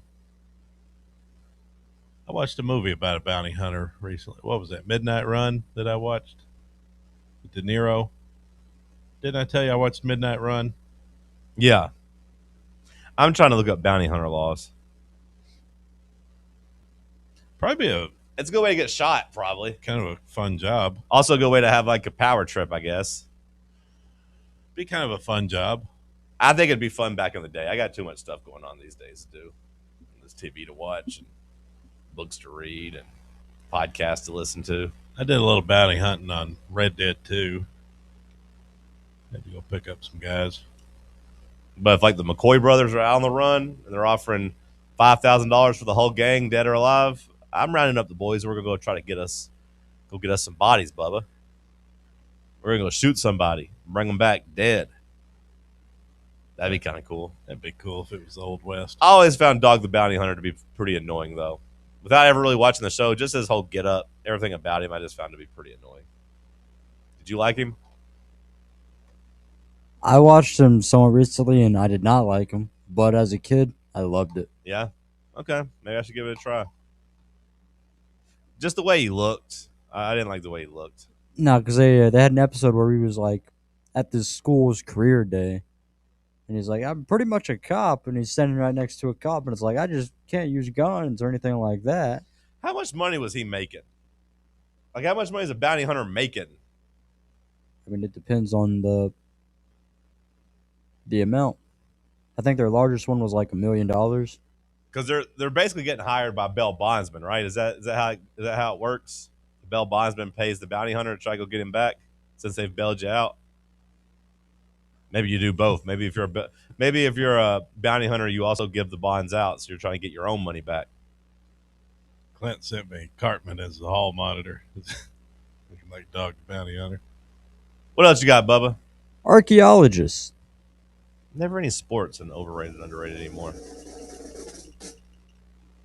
That's another thing. I got too much time to just be out digging up in the dirt.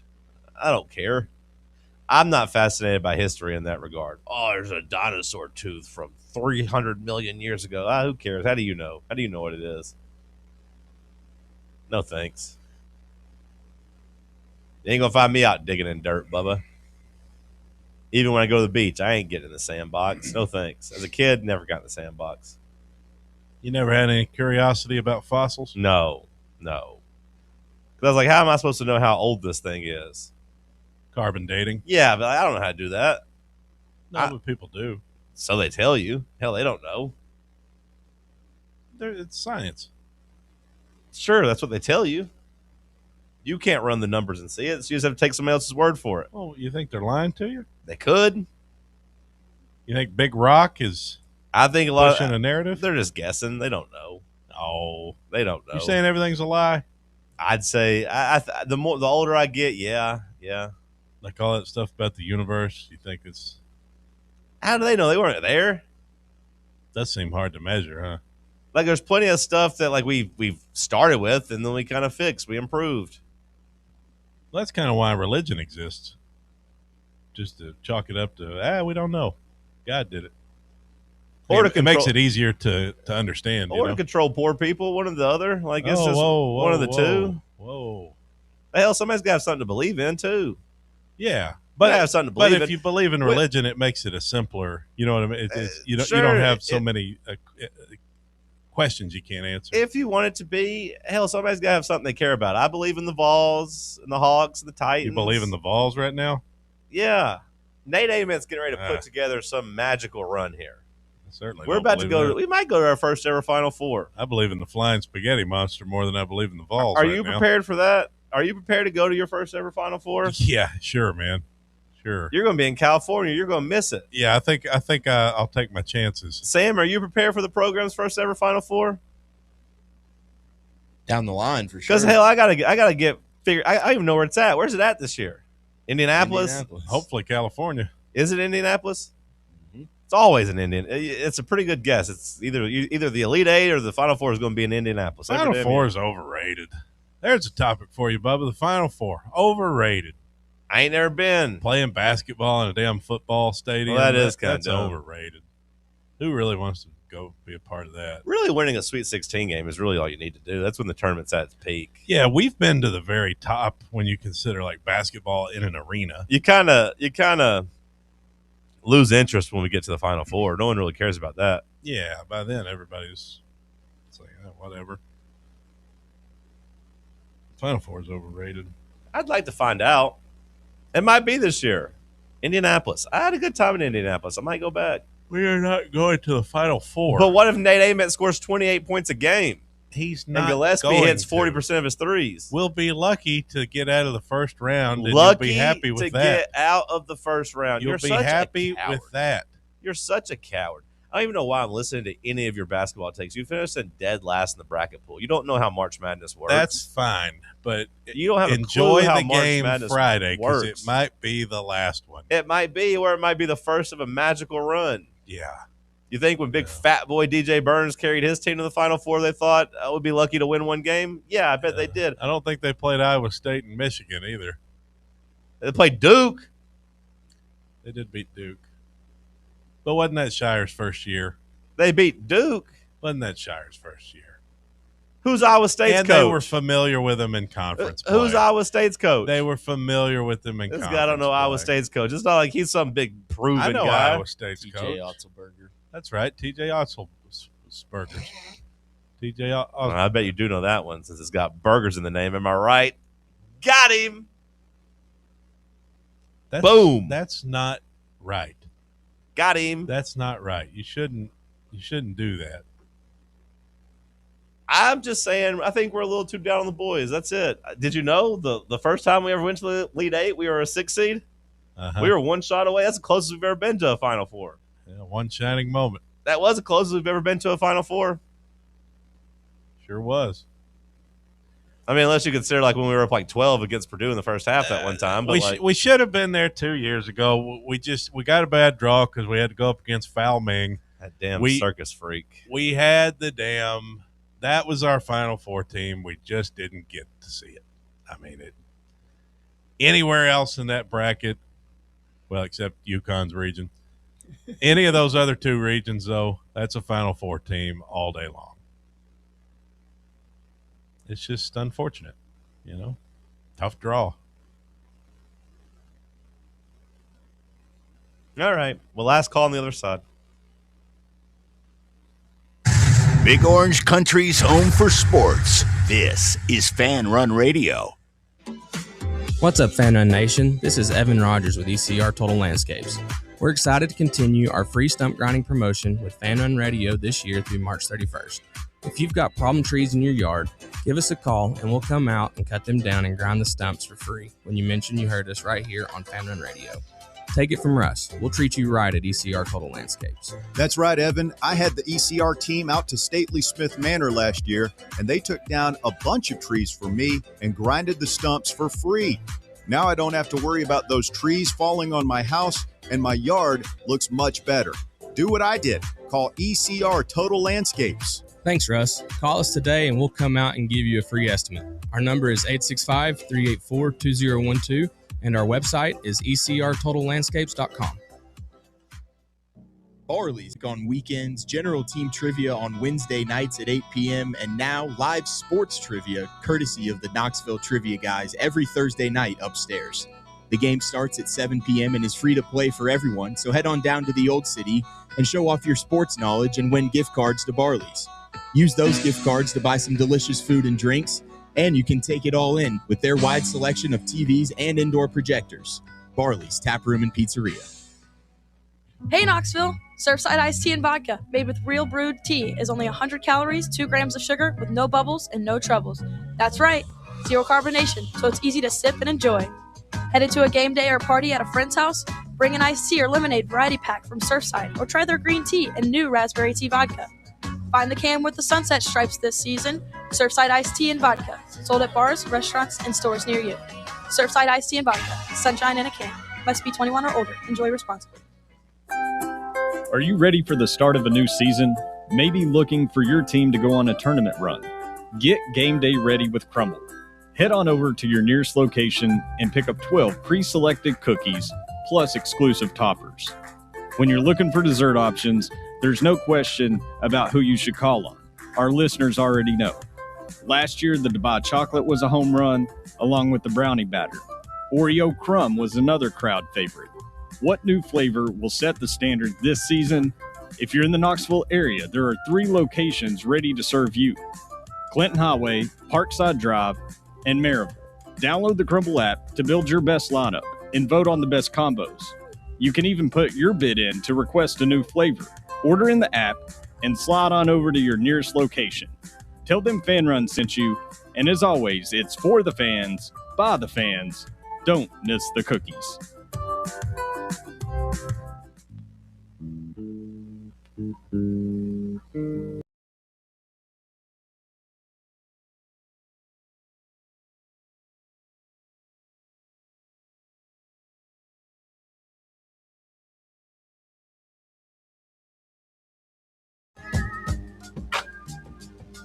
Last call here on the program. Lane Kiffin. You see what he did? You see what he did?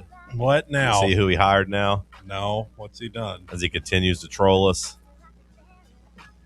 Or He look hired out. Jason Witten away from Oklahoma. No, he hired our national championship winning quarterback. T. Martin headed there as an offensive analyst. Well, how about that? As, you know, he probably got lost in the shuffle of the regime change in Baltimore. He was the Baltimore quarterback coach. They got a new coaching staff. T. Martin probably needed a new job. So Lane gave him a spot down as an offensive analyst. Probably a nice thing to do, actually.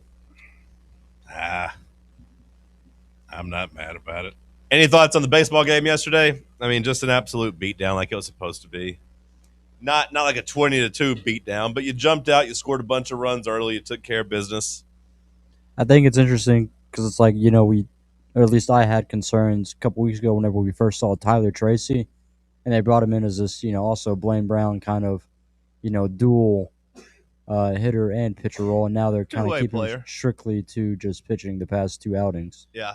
Man, I drove a couple of Cajun boys from down around, where'd they say they were from? Hammond, Louisiana, over the weekend. I believe it's somewhere between Baton Rouge and New Orleans. And we were talking baseball. They were telling me how glad they were that Tony had left Tennessee because they got Jay Johnson and they love Jay Johnson. And I was asking him, I said, well, if it doesn't work out and he comes back, would y'all take Tony at LSU? They said, hell yeah, we'd take him in a heartbeat, man. We was glad to see he left. Kind of dumb 'Cause question we you were asking these scared. people.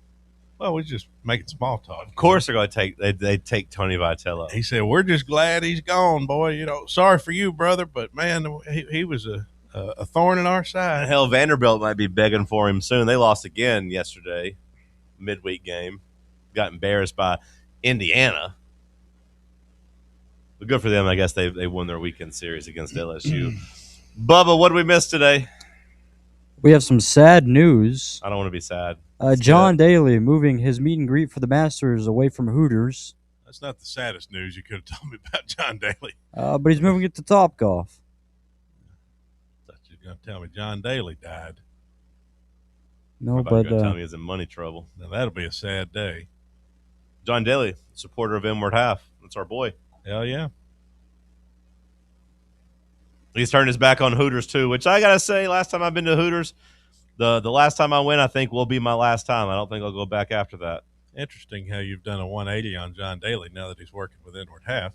What's my 180 on John Daly? You used to say you didn't like him. I don't like John Daly.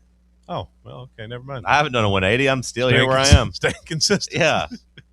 I found him to be entertaining in the Happy Gilmore 2 movie, but it's more so John Daly fans than John Daly that I have an issue with. You don't like Good Old Boys? I like plenty of Good Old Boys. Sounds like you got a problem with Good Old Boys. I don't like when your whole image is, oh, well, I smoke cigarettes and drink. Okay, cool, man. Grow up. A lot of them are grown. Oh, I'm so fat. I get to ride in a cart because I can't move around the course. Oh, this guy's a party guy. Wow, he's crazy. So you just don't like unhealthy people? I don't like celebrating delinquency. I don't like celebrating being a degenerate. Fair enough. We have Captain Same America. people that love John Daly used to love Johnny Manziel. Look what happened to poor Johnny Manziel. Look what they did to him. At least Daly had a pro career. He did. I just find John Daly to be entertaining. Sure. Like he's just a shoot the stuff kind of guy, What's your favorite John Daly joke? He's not a. What's your favorite John Daly memory? He's not a stand-up comedian. He's just. I watch him on YouTube. You don't give a damn about John Daly. I watch him on YouTube. There's a whole thing where he does a house tour. Like, you remember Cribs back in the day? Sure. It's kind of like Cribs, but like the redneck Arkansas version of it. And they just go in John Daly's house, and he's just showing the guys around. He's like, "Yeah, that's me and Tiger there back in the trim your damn beard." I thought he lived on like a bus. I thought his whole thing was like he had a really nice bus. I mean, he's traveled around. I mean, he might. I'm pretty sure he takes that bus to Nashville a lot because, I'm pretty sure he just holds up in Nashville a lot. I got no beef with John Daly. I do appreciate that he's a team Inward Half, but yeah, like I have always kind of found his shtick a little annoying And most of the people, I don't think it's a shtick. And most of the people that just love him, it's a shtick. If you're You growing, think John Daly, you think it's a shtick? if you're growing your beard out that long, it's a shtick. If you're showing up wearing like American flag pants and all these like crazy Zumba looking pants, it's a shtick, and it's fine. I find him The to guy be had a pretty mullet. genuine. The guy had a mullet for way past the time where it was acceptable for him to have a mullet. I find He's him to doing be a genuine. He's doing a shtick. I mean, maybe he's leaning into who he knows he is. His shtick is, I'm just going to be unabrasively me. Same thing as Charles Barkley. Like, Charles Barkley's him on steroids. Like, Charles Barkley just does the whole I'm just going to be me thing, but he plays it up. He yucks it up. He's also entertaining. Them San Antonio women. Churros. They got their churros. I like Charles Barkley. And You like I see said, him- I ain't got no personal beef with John Daly. It's more so the people that like, oh, I love him. He's so cool. See the clip with Charles and Pearl yesterday? No, I was about to watch it, actually. What was it? Somebody said a bigger lie's never been told. What was the lie? You know? He's just joking around about the TNT security, and you just have to watch the clip. Okay. I'll see if I can find it. That's right here. Biggest lie ever told on television. Let's hear it together. Oh. What the hell is going on here? San Diego State. What? Whatever. I was trying to listen to it. That'll do it for us today. Tomorrow, the tournament officially begins. We'll know who Tennessee plays. We'll start looking at that more in depth. Stay locked in on Fan Run Radio. The Tony Basilio Show coming up next.